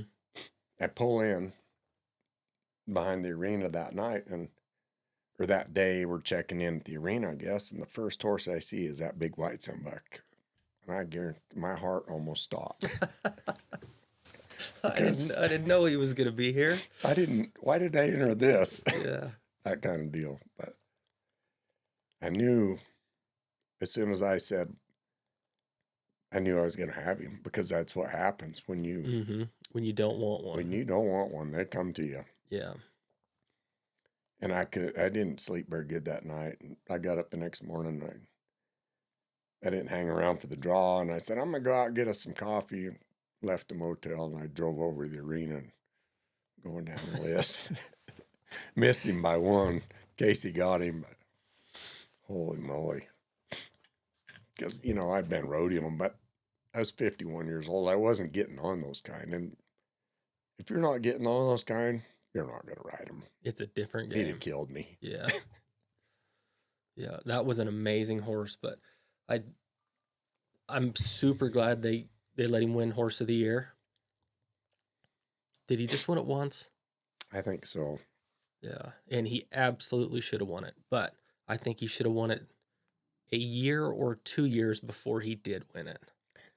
And that's usually the way that happens. You know, there was a horse that never won it from my time, was the buckinest horse I got on my whole career. And that was Chester, the Big Stones. That was a bucking hard. And if you could ride, you could win first anywhere, but you stub a toe and he is going to make you pay bad. Yeah. And they buck him 30 times a year. Mm-hmm. And there was 4 years, I know he bucked 30 times every year. Yeah. which I think matters. I think if you buck them 5 times, I don't think they're horse of the year material, in my opinion. I don't either. I think that the best horse is the best horse, day in and day out. Yeah. And like that horse, when I would crack back out and I was up in Canada and they ran him in the chutes because they were putting him in the Hall of Fame. And he'd been retired for a while. Mm-hmm. But he's just as hard and snorty and Mm-hmm. he acted just like he did the last time I got on him. He was ready to go. That was a scary horse. You saw him at the Chase Hawks a few times. Like, I judged a couple times. I remember Dale Kling, his brother drew that horse. Russ. Russ that year. He said, "Old Russ is going to peel old Chester up." And I remember I had never seen him mad, but Chester was mad that night. It was one of them cold years, and he was kicking at everybody when they were trying to load him, and his ears were back. I mean, he had one of them hop and skipping right out of their rank trips. Mm-hmm. I don't know. You probably could have wrote down whatever score you wanted for the horse, but Russ didn't make it very far. So why didn't he ever win the world? I mean, why was he? I got to rephrase that. Why was he never horse of the year? That was a time when, what was there? Gaddafi. No, I think he was Gaddafi maybe, but Gaddafi had already won it. Spring Fling, Graded Coconut, Commotion, those type of horses. And Spring Fling, this thing dang sure deserved it. She got bucked a lot. Mm-hmm.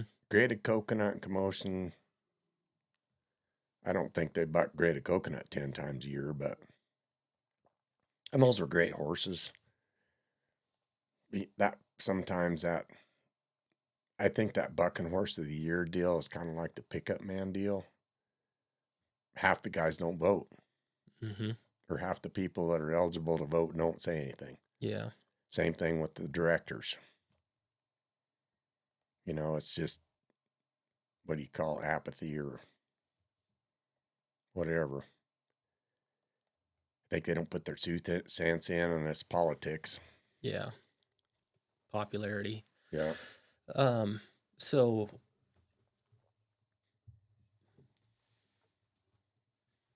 I got sidetracked here. Completely forgot what I was going to say. Spring Fling, that's where I was going. When people ask me what the best bucking horse ever is, she's in my top 5. For the same reasons that we're talking about Chester. Either event, any arena, anybody loaded her, anybody could flank her. It's not like mine that I'm the only guy that ever flanks them, the only guy that's ever around when they're in a buck and shoot, you know, with the exception of Ike every once in a while.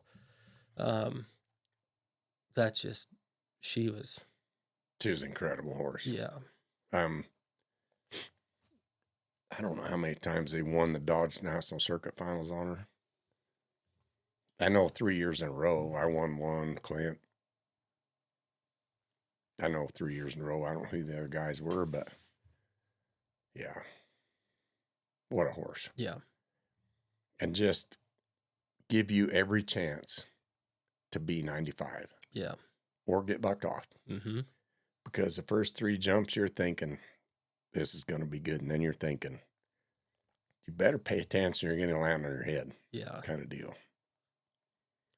Yeah, I only got to get on her that one time, but what a horse. Yeah. Yeah. What do you think is the best one ever? Ever? Well, let me back up a little bit. Justin. Since I've been around. Yeah, I've been around almost forever, but yeah. Yeah. So Justin Rumford asked me this on his podcast. What's on your Mount Rushmore of bucking horses? Man, I think I'm with you on that. I think she's top 4 for sure. I think Chester, for me in the bareback riding, Chester is in that top 4 bunch just because I know how much he got hauled and how many trips he got a year, and they won a lot or you got a lot of zeros. Like we won San Antonio on 3 years in a row, and he bucked a lot of guys off, and I don't know if I ever saw one guy make the pickup man on that horse. Yeah. That was the absolute hardest horse to double grab on I ever got on in my life. Bill Boyd, he was probably one of the best rank horse riders I saw in Canada. I had him at Strathmore's first time I'd seen him or been on him. I asked Bill, I said, what about? He said, what you got? I said, Chester. That's a bucker, he said. He said, you want some advice? I said, yeah. Don't try and make a pickup, man. When the whistle blows, just look over and get off. I'd never been on a horse like that. So I was like, oh, yeah, okay, whatever. So I rode him, and it was a fight. The whistle blew, and I dropped my feet, and I went out between his ears and lit in front of him in a ball, and he ran over the top of me. He says, didn't listen, did you? I said, no. But yeah, at the finals, I went back and watched a bunch of those videos. Nobody, you better be looking for the ground. Yeah. Well, that's 2. That's 2.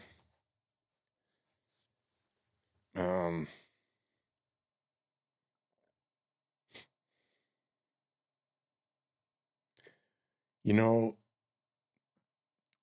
there was, William had different trips, indoors and outdoors, but that horse, to me, would be up there in the top 5. Oh, you're sticking your era pretty close. Yeah, I know it. So I guess I got to get out of my era, move forward. Got to catch up with the times, Kelly. I know it. Are we talking barebacks or broncs? Sure, Mount Rushmore. Yeah.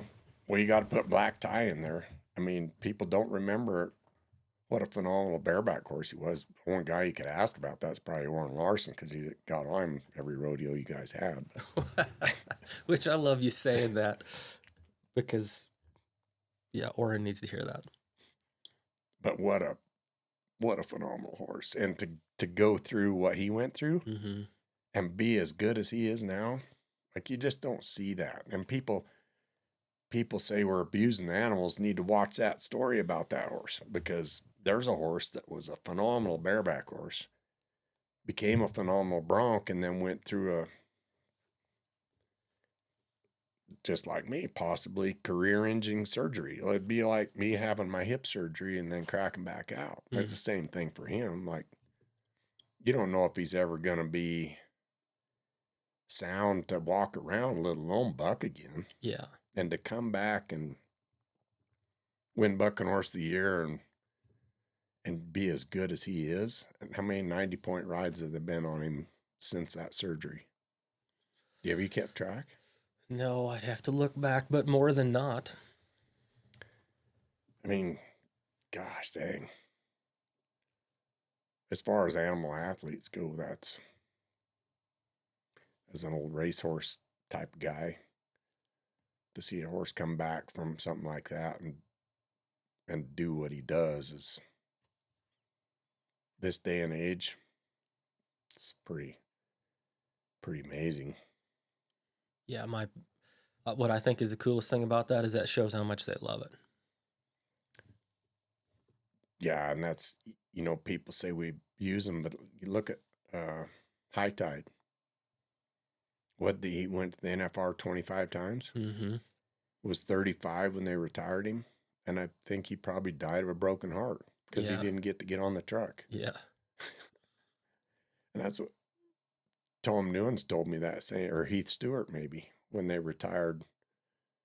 That big bay mare, that bronc. He thought she died of a broken heart. She wanted to get on the truck. Medicine woman.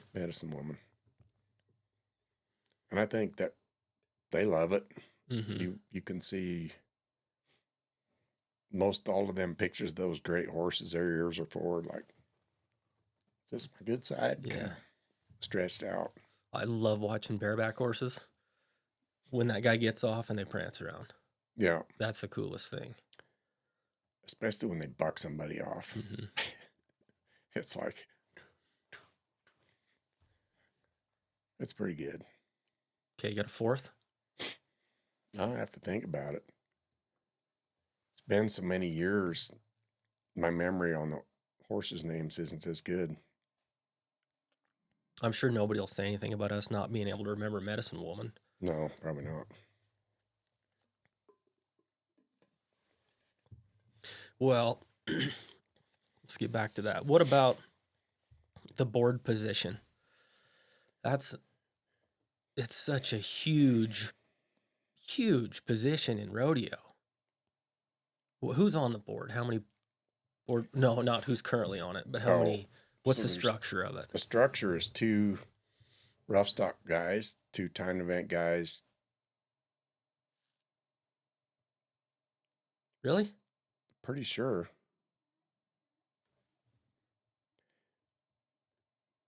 I thought it was 1 rough stock guy, 1 time event guy. On the board? Yep. It could be 2. You've been there. I don't know. Anyway, there's timed event representation, Yeah. rough stock representation, Committee representation, stock contractor. Because I'm pretty sure there was 2 time events because there's 2 stock contractors and 2 committee men. I know there's 2 contractors. 2 committee guys. Contract personnel was represented by 1. Pretty sure. Mm-hmm. Pretty sure it was 2 time events and 2 rough stock.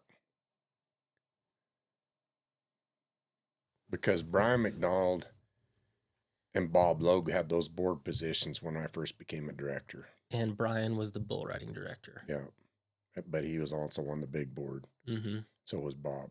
Yeah. That first meeting, I thought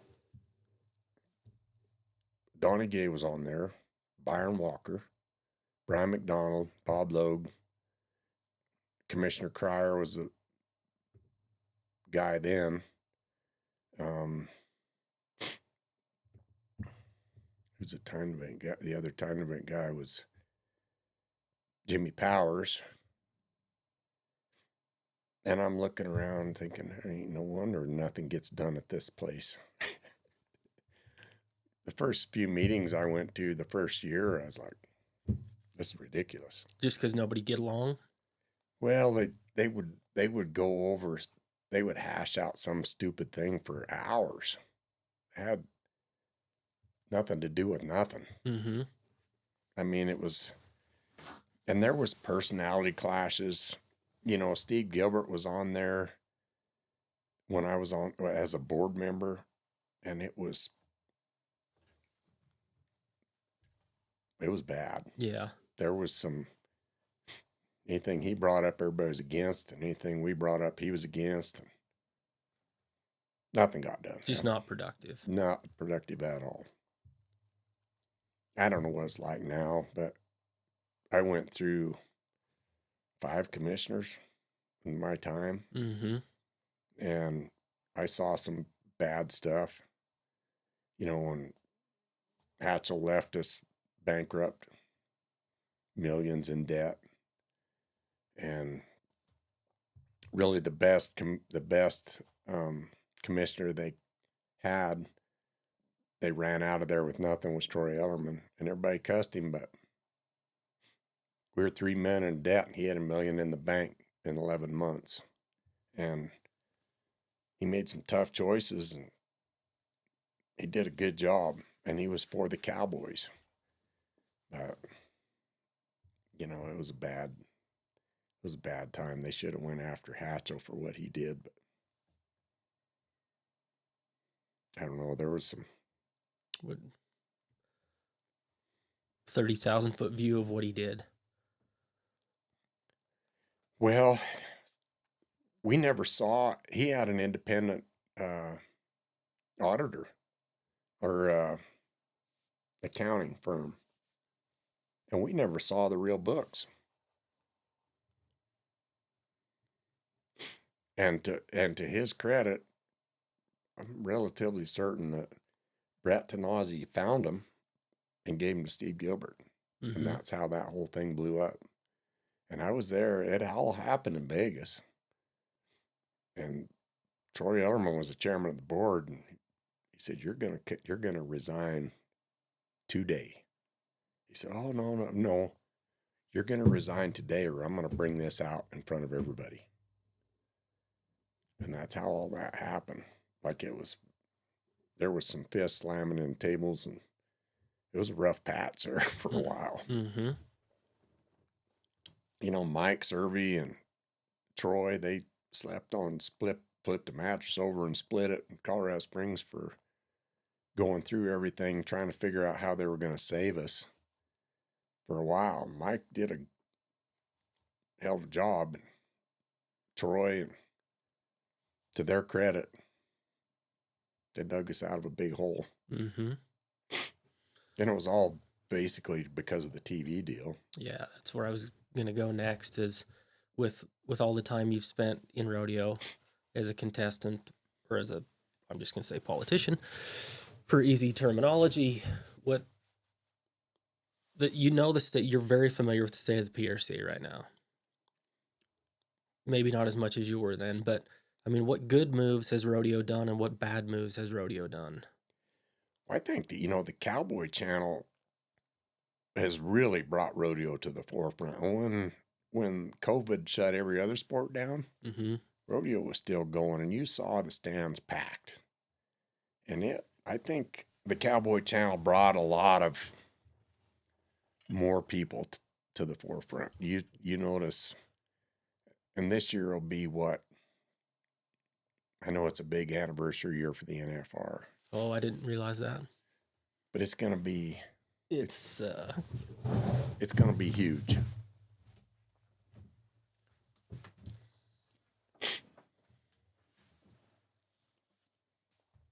I don't know. It doesn't say on the coat. It's last year's coat. I'm trying to think of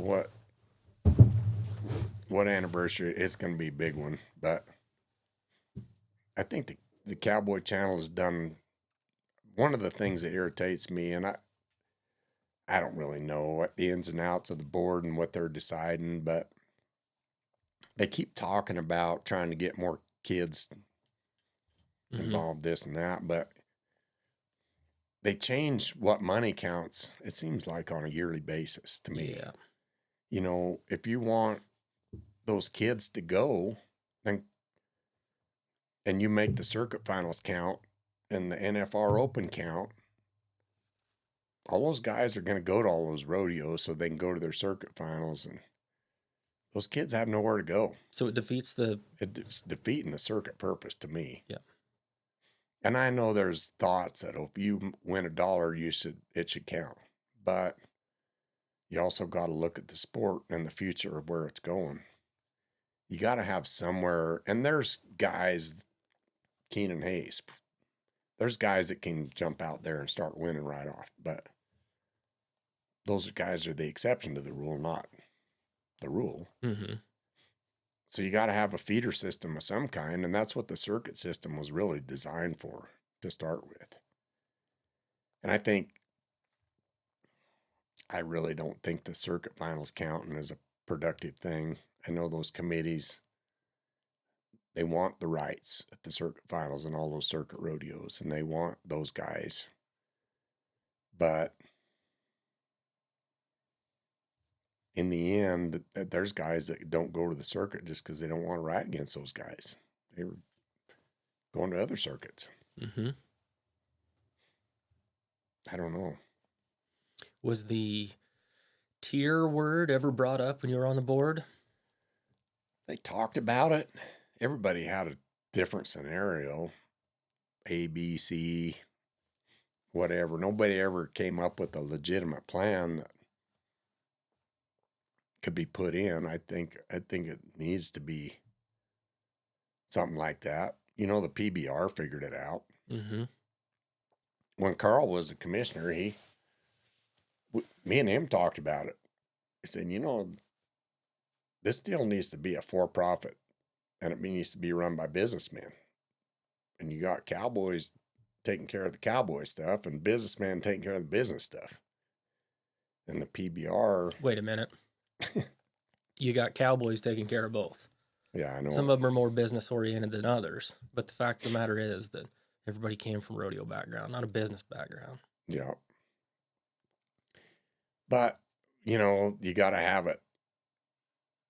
You can't, to me, you can't have a guy that's had his card for 10 years and won $1,500 a year having the same voice in how the associations run versus 10-time world champion. Mm-hmm. So how are you going to fix that? You know, the PBR, they started off right off not having it that way, really. Yeah. Kind of more of a dictatorship. We're gonna do it this way, and if you want to play, fine. If you don't, we'll get somebody else. Go right there. Mm-hmm. And there's got to be a happy medium in there somewhere, but I really don't know what it would be. I'm not that guy to figure that out. But it was never legitimately brought up at the board level when you were involved. There was lots of different scenarios presented. Seemed like we were in the middle of a lawsuit the whole time I was on the board, but which is not far from wrong. No, I mean, we had the calf roper from Arizona after us, and then we had the WPRA after us. Mm-hmm. It was a tough go there for a while. What about the state of it now? You know, I think the PRCA looks pretty solid from the outside looking in, but to me, they need to make the judging program what it's meant to be. It's the foundation of the business, and they need to make it that. Mm-hmm. Which, bottom line, yeah, and like we're kind of transitioned into the business aspect of it. Yeah, from a major sporting event level. Pretty hard to explain our sport to big money. Yeah. When they can't understand how it's judged. It's a tough deal. As another cause for getting rid of the spur out rule, but you can't explain that to the public. They don't get it. And it's a big time downer to the fans that don't get it when they see a guy make a phenomenal ride and he's a zero. Mm-hmm. How does that work? Or they don't explain it. A guy makes a phenomenal bronc ride and he gets a zero in the 10th round because a judge thought he had his hand on the swells a half a jump too long. Mm-hmm. Like there's a disconnect in the communication. I think all that's explainable if it's verifiable. And that's I don't know if they didn't want the instant replay all those years because they don't want to verify that it doesn't look good. Yeah. They were wrong. I think as a judge, absolutely. If I made a bad call, turn it around. Yeah. And that's, when I first signed up to go and judge, I was sick to my stomach because Derby was the first, standalone big event I did. And there's a lot of money at stake up there. When I went up there that first year, holy crap. Felt like I was getting on Chester. And I was 50, 60 years old. Mm-hmm. Because you want it to be right. Yeah. And you don't want to cost somebody their living. I don't know. Hats off to them guys that they can go do that, but yeah, man, yeah. So, what were some positive changes that happened when you were on the board? steps in the right direction? You know, I thought, and it was Hatchell's idea. I thought that the Winston Tour or the Copenhagen Cup deal was a big deal. Mm-hmm. And other than the fact that he bankrupted us buying TV for that deal, that was a huge positive because, you know, like that year I was on ESPN like 37 times, but he was paying for all of that. And it was, those crowds were amazing. And what was his theory on paying for TV? I mean, I think that's how TV actually is supposed to work, but Yeah. it's pretty simple math. You know, people don't, I think the average person doesn't understand that the rodeo was like right here. Tiny. We, as far as, we don't have television sources lined up to put rodeo on TV. Mm-hmm. And Cowboy Channel was the greatest thing that ever happened to this sport. Yeah. Because they wanted to be involved. But, you know, like ESPN, and that did a lot of great things for rodeo. We also, you see some things that, because I remember the Olympics, that whack job that runs Shark, that's the Antifa of animal rights groups.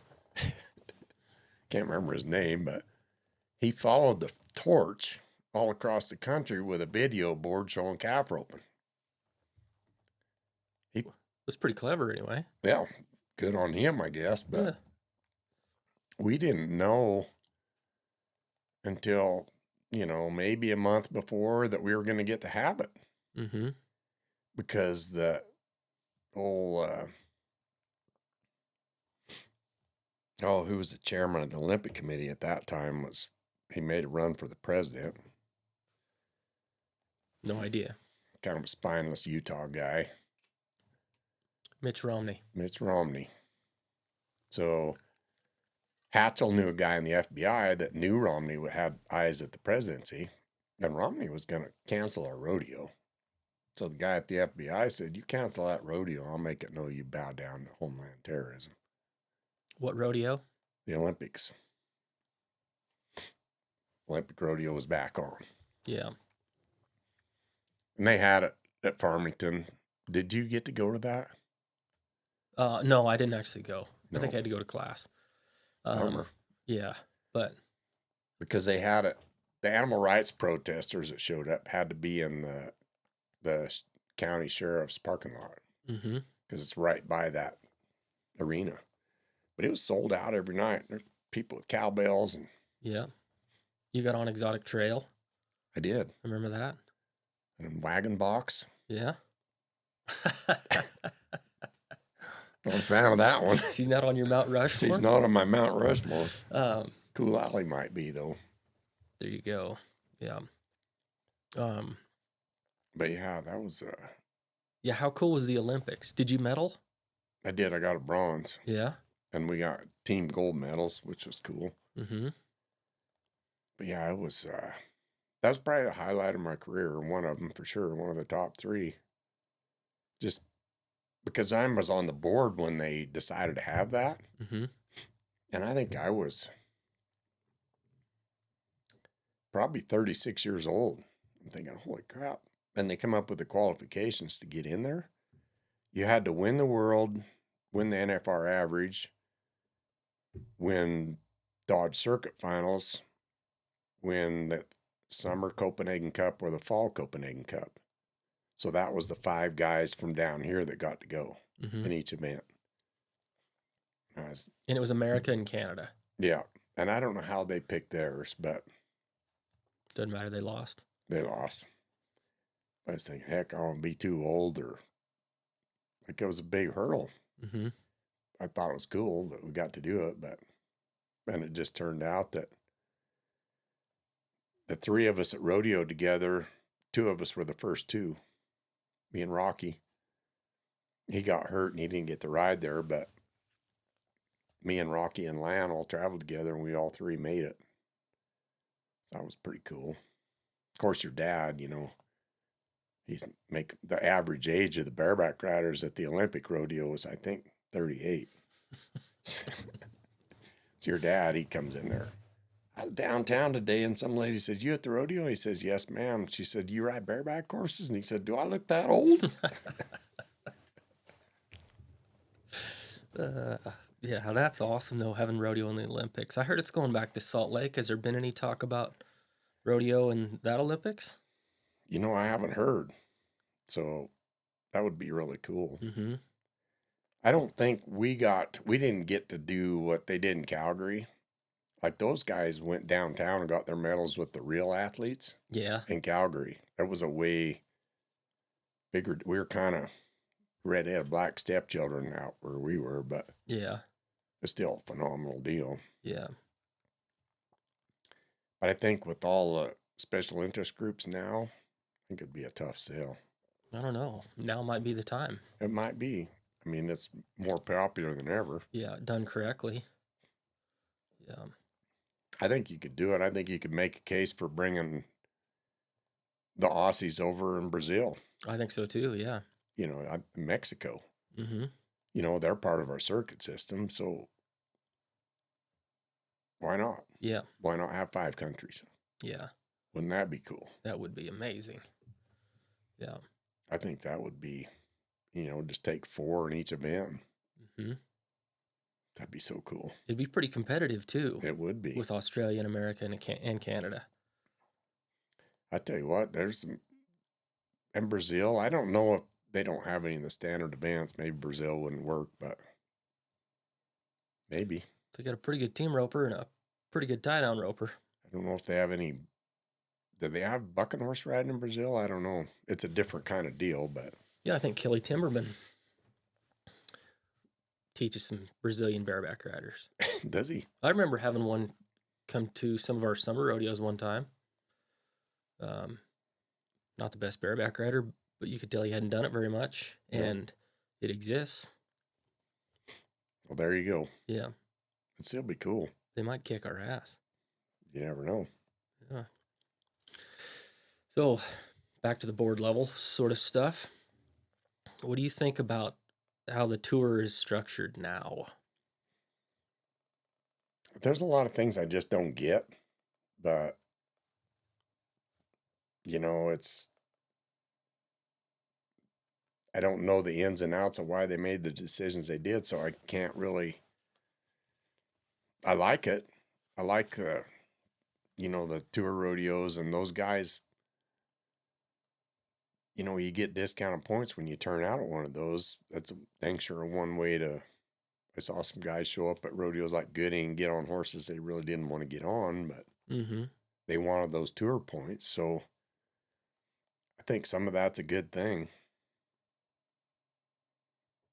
I don't know. As a contractor, what do you think about the tour deal as it's set up now? Well, I don't think I'm the right contractor to ask.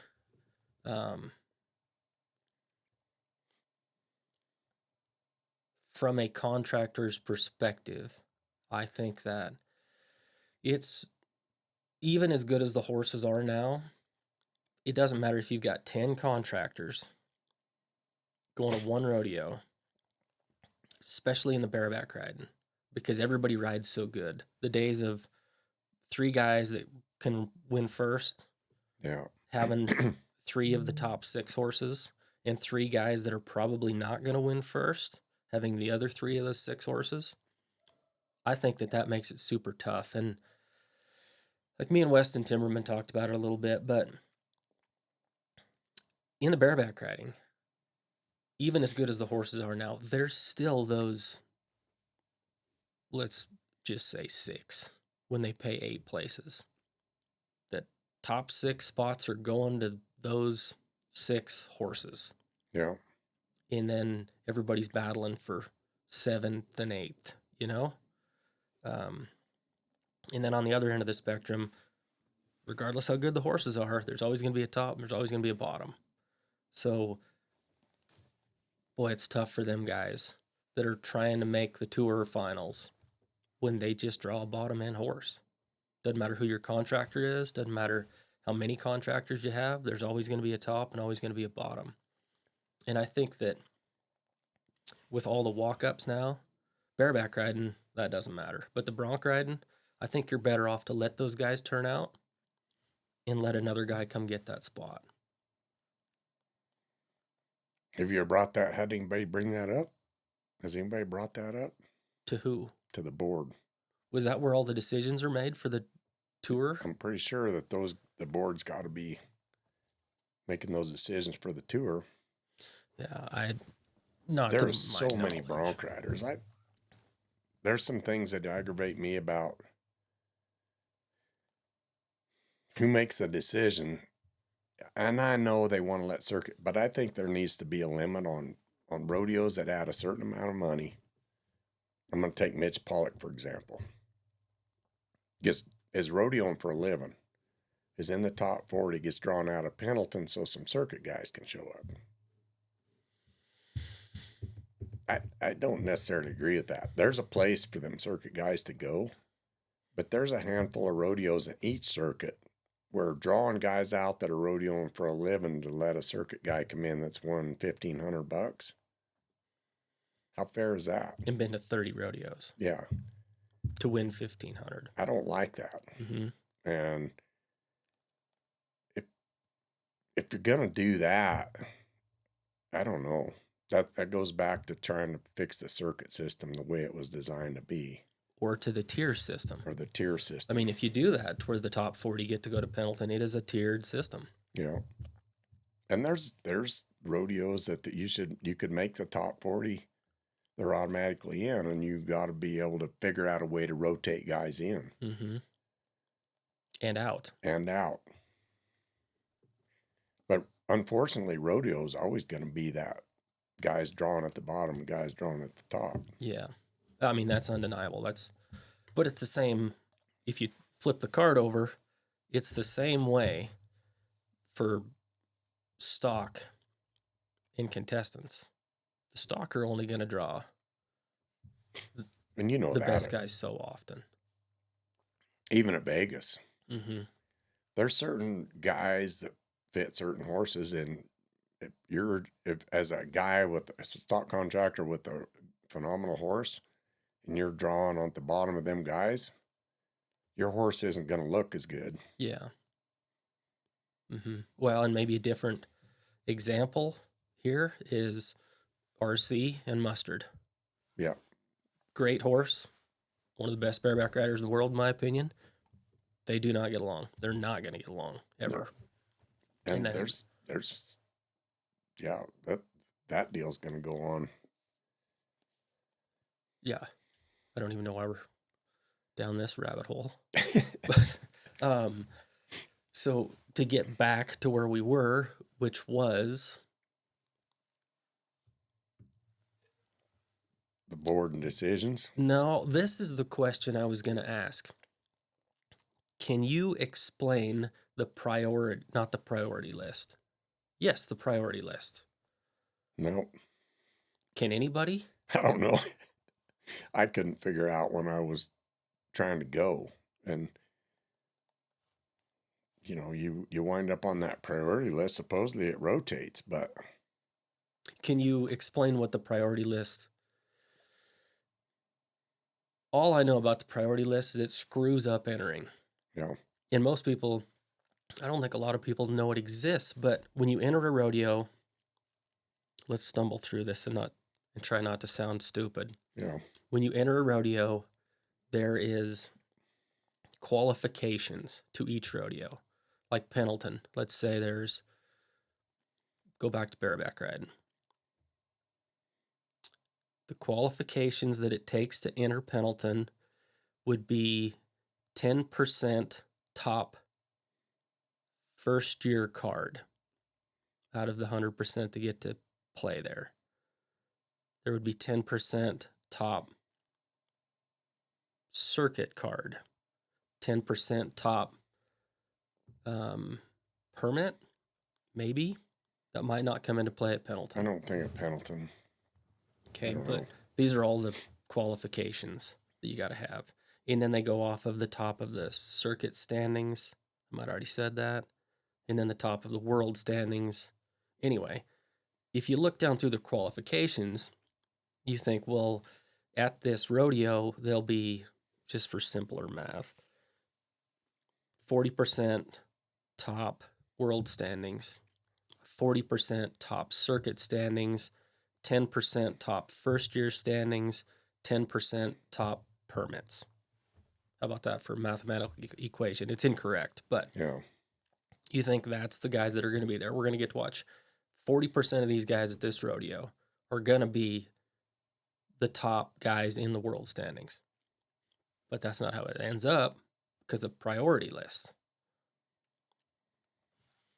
Well, So what is the priority list? I don't think I don't know if that's how that works, to be honest with you. I know that when, like, say, take Reno, that's the only rodeo that I could ever remember looking at the priority list. Mm-hmm. Because everybody that's entered is on this priority list, and that list rotates. You know, like Is it weekly? at every rodeo, Ooh, I think.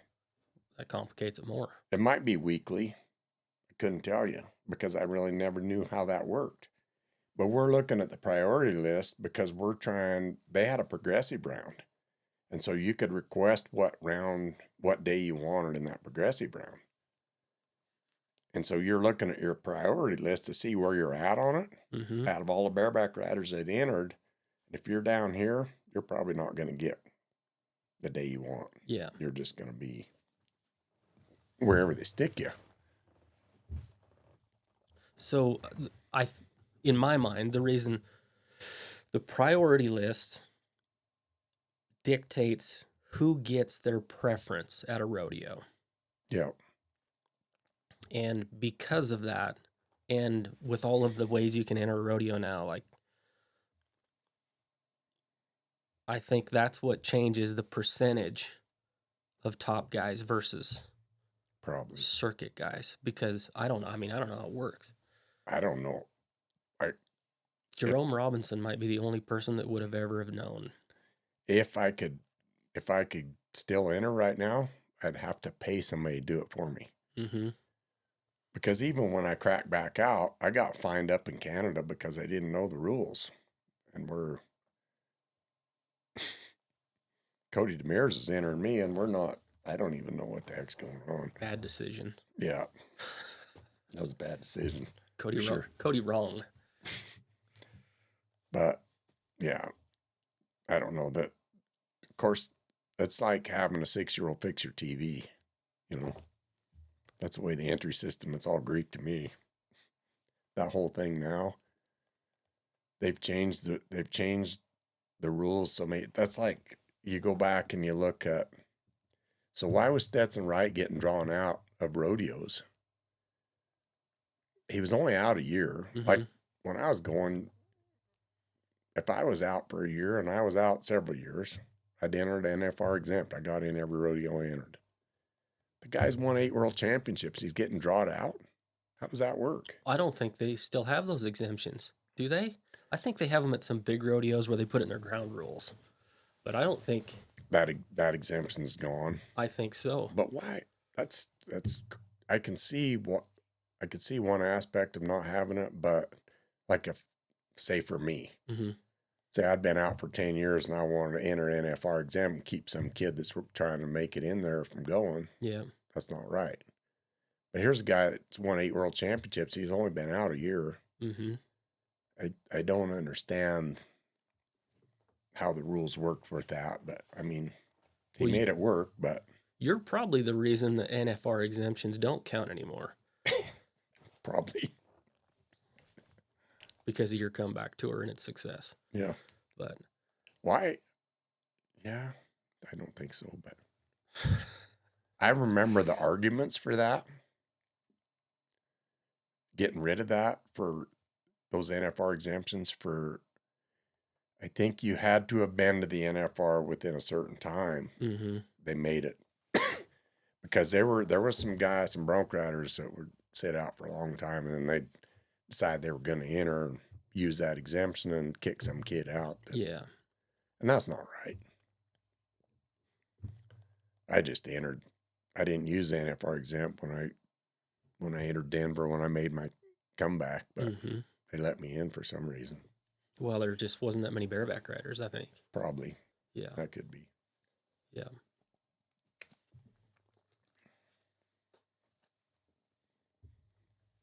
And it was fun. It was pretty cool. It was stressful, but it was the funnest 2 years of my career rodeoing with them kids that I rodeoed with their dads. Mm-hmm. A lot of my students, you know, going to some rodeos with RC and Caleb and all those guys. They all came to my schools when they were young. Yeah. Them guys like Tyler Scales and RC and I don't know, there's like 4 of them that day I rode in Denver, that first rodeo I'd been to in 10 years. They all circled around me back there in the alley and said, Mr. Wardell, we can't tell you what an honor it is to ride with you here tonight. Shit about made me cry. I got to go ride. But it was... Don't screw this up. It was humbling. Yeah. For sure. But it was a lot of fun. Yeah.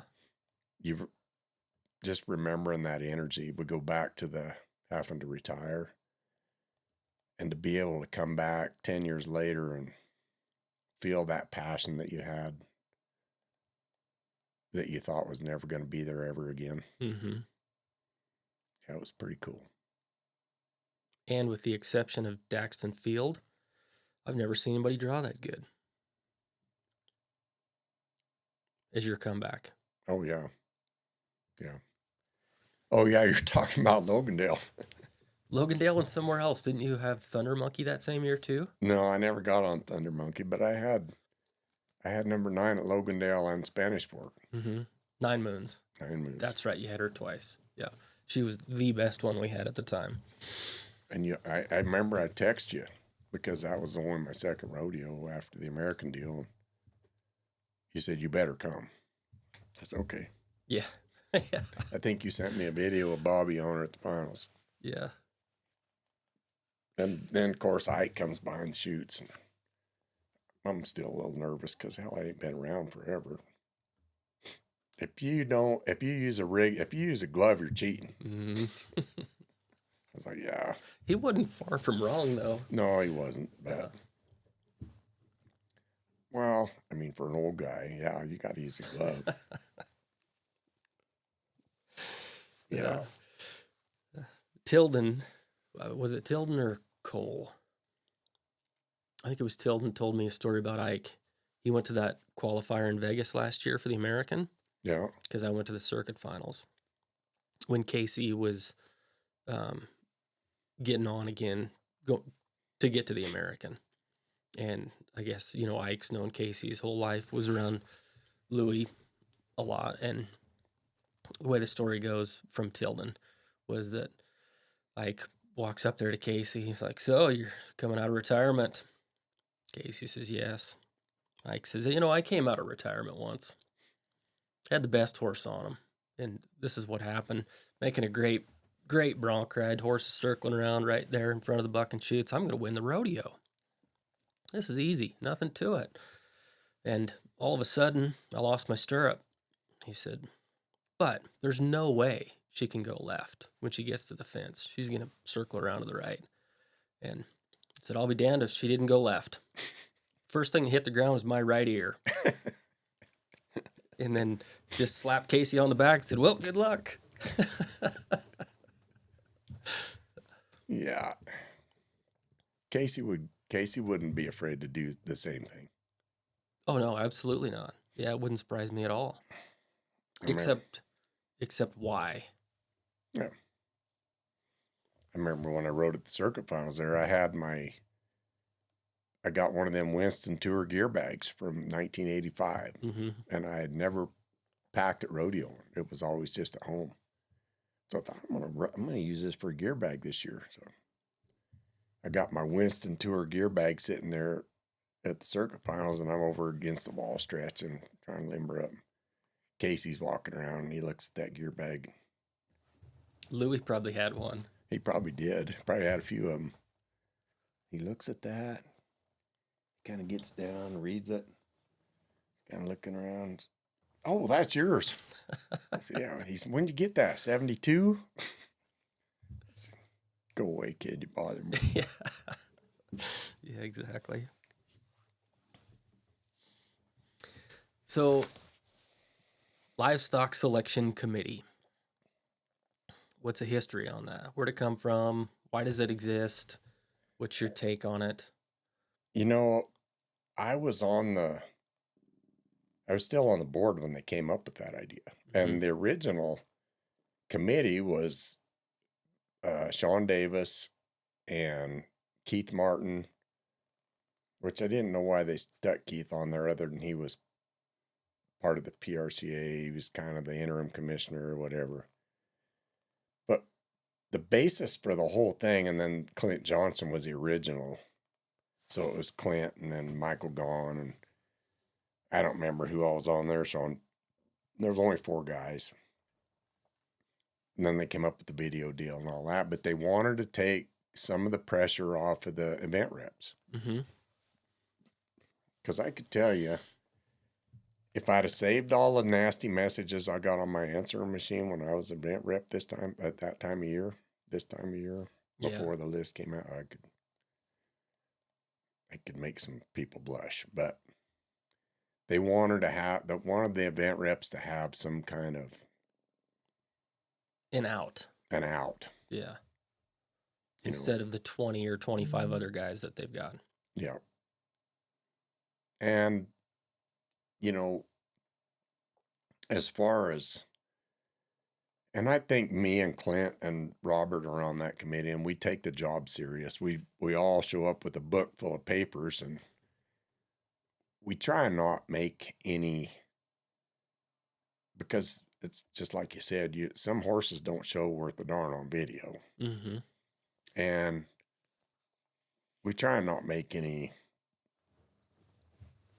corrections that much unless, so what about this one? And then they'll have to go back and find all the videos for that horse. Or really Las Vegas, and everybody's talked about it, they want more buck-offs. But it's just a big circle. We've talked about it in this, as far as it started with the judging and then the horses and the turnouts, and then they're not there and they don't haul them, they don't keep them. Trying to put together an eliminator pen, and we scoured that whole thing and we made a couple of changes, but it is what it is. The biggest thing that we were looking at, and Alan Reinheimer has notes on all of those horses. One of the things that he wanted us to look at, and he had notes on everything that was bad, that they couldn't either they couldn't get out on, or a horse that was sullen, or one you couldn't saddle in the alleyway, trying to get away from that kind of stuff. Yeah. Production issues. Yeah. And 17 pointers. And so the production part of that falls on you guys. Yeah. Kind of. And we're just trying to make suggestions. In the end, we all have to agree. If there's a tie, say there's 3 event reps at that meeting and 3 of us. If there's a tie, the tie goes to the PRCA guys, which is the way it should be. But we never had any of those issues. Every change we made was unanimous 6 guys. So I think it's a good thing. Trying to get the best livestock at the NFR. I scoured those sheets and watched all those videos several times, and there was horses that I was gung-ho to my first year, last year, and they weren't even nominated. It's like, how do you get those on there? There's a process for that, but it's got to be way before that meeting. Yeah. So for the people listening, I think that from a fan's perspective, it's nice to know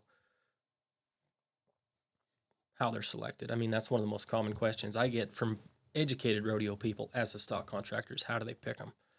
But from from a stock contractor's perspective, I mean, what advice could you give stock contractors as far as trying to get their animals there, if they're the right animals? You know, those videos are important. There's some contractors that sent videos in slow motion. Mm-hmm. That's crazy.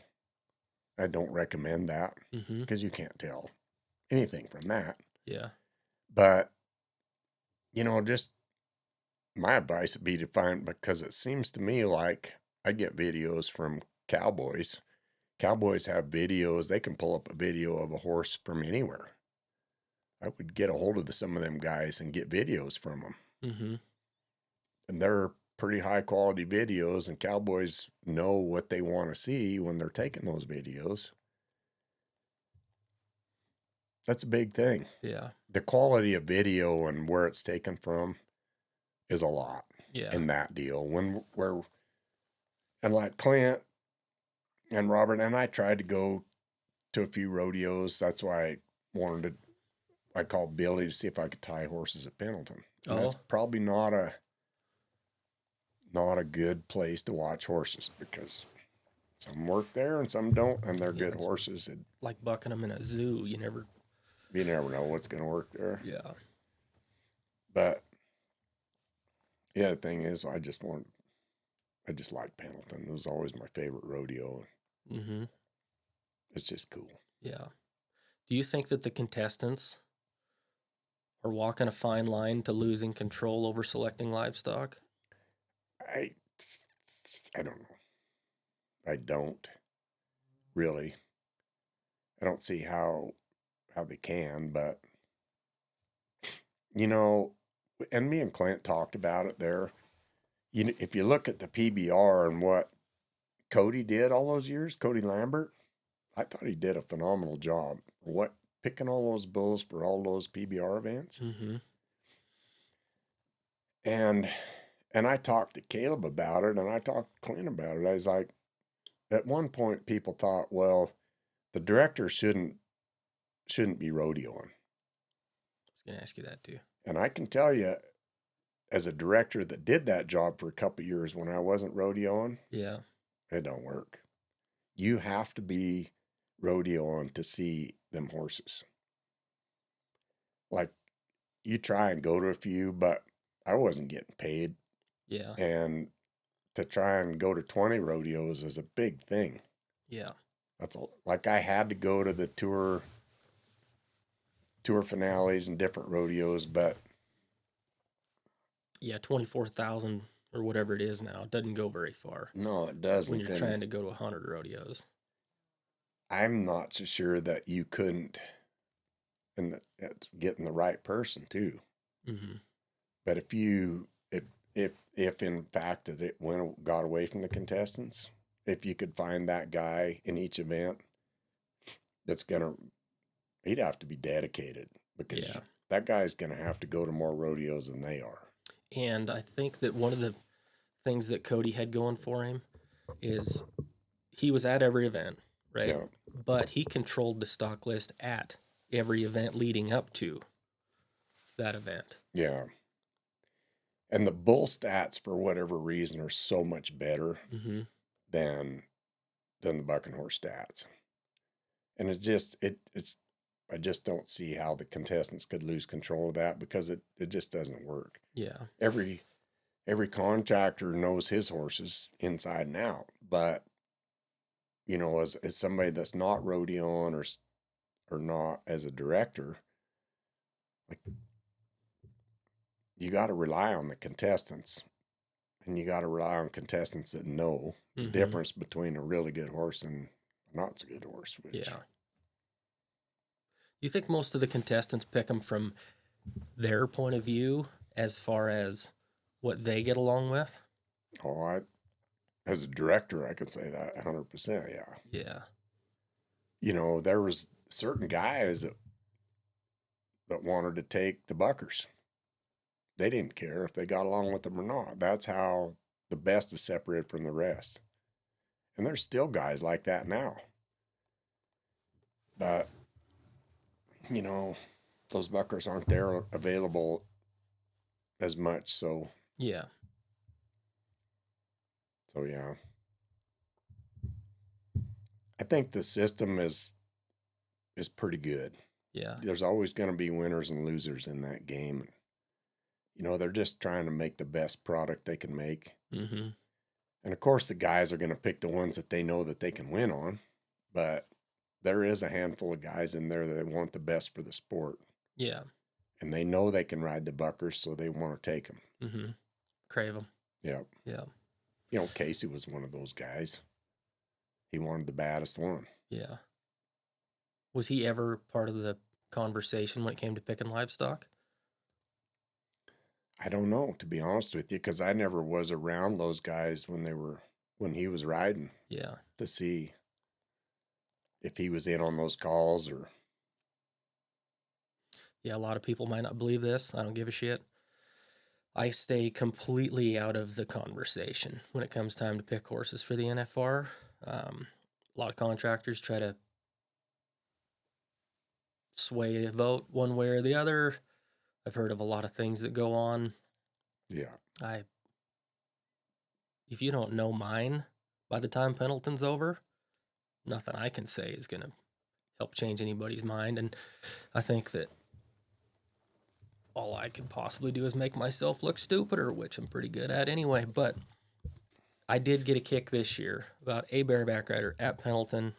Don't need to mention names, but he was telling me about the process and saying, this is why it's important. This is how you do this. And like explaining to me how we're picking horses for the NFR. Never said a word. But all I could think was, that's weird. That seems pretty similar to what I do every single week when I decide to put horses on the truck to go to a rodeo. Yeah.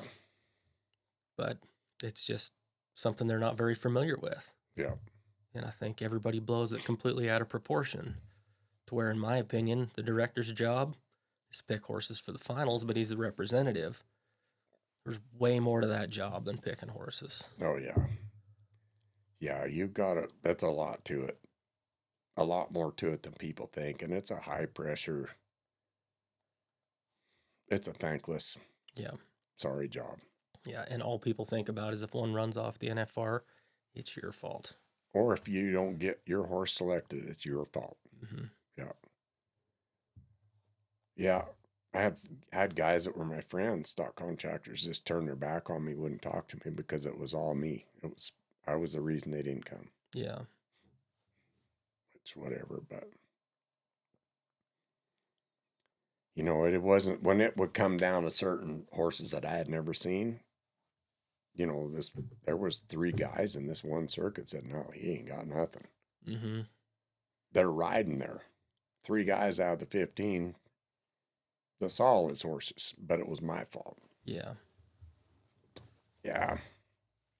I don't know that I guess that's why they came up with that committee, was to try and take some of that off the event reps. Yeah. Well, I mean, I think that makes sense. And, you know, like I said earlier, if somebody's paying for the product, they deserve to have some say-so over the product. Yeah. And, you know, some of those changes, they say, oh, them bronc riders are going to be mad, or bareback riders are going to be mad. And I say, well, No, they're not. It's still the NFR. It's still the best you rodeo can in the blame world. us. Hell, I don't care. I don't have a dog in the fight. Yeah. We're just trying to make it a good product. But yeah. Do you think you're 4th Mount Rushmore horse? No. Cool Alley had to be one of them because she won the halter in both events. Mm-hmm. Was a phenomenal horse. Was fortunate. That was my highest score, was on that horse. Oh, really? Yeah. Qualified for the Olympics honor, won the Copenhagen Cup, my highest score. Yeah. Pretty special horse. Pretty special horse for me. But she was a bucker.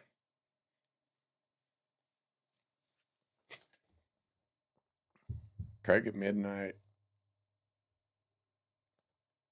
He's a pretty good horse.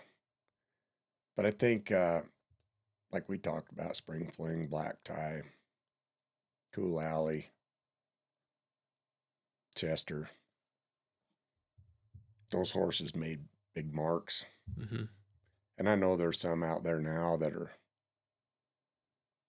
there's some really good horses. But we'll see. Yeah. Long time. I was kind of more into the buckers. Yeah. Well, we probably better wrap this up. Well, it's been fun. Thanks for coming. You bet. Yeah. Thanks for having me. Yeah, thanks for continuing to contribute to the sport of rodeo.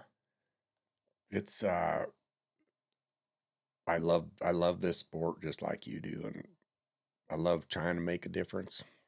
Although sometimes we don't think we're making any headway, but sure want to see it continue and kids continue to be in it.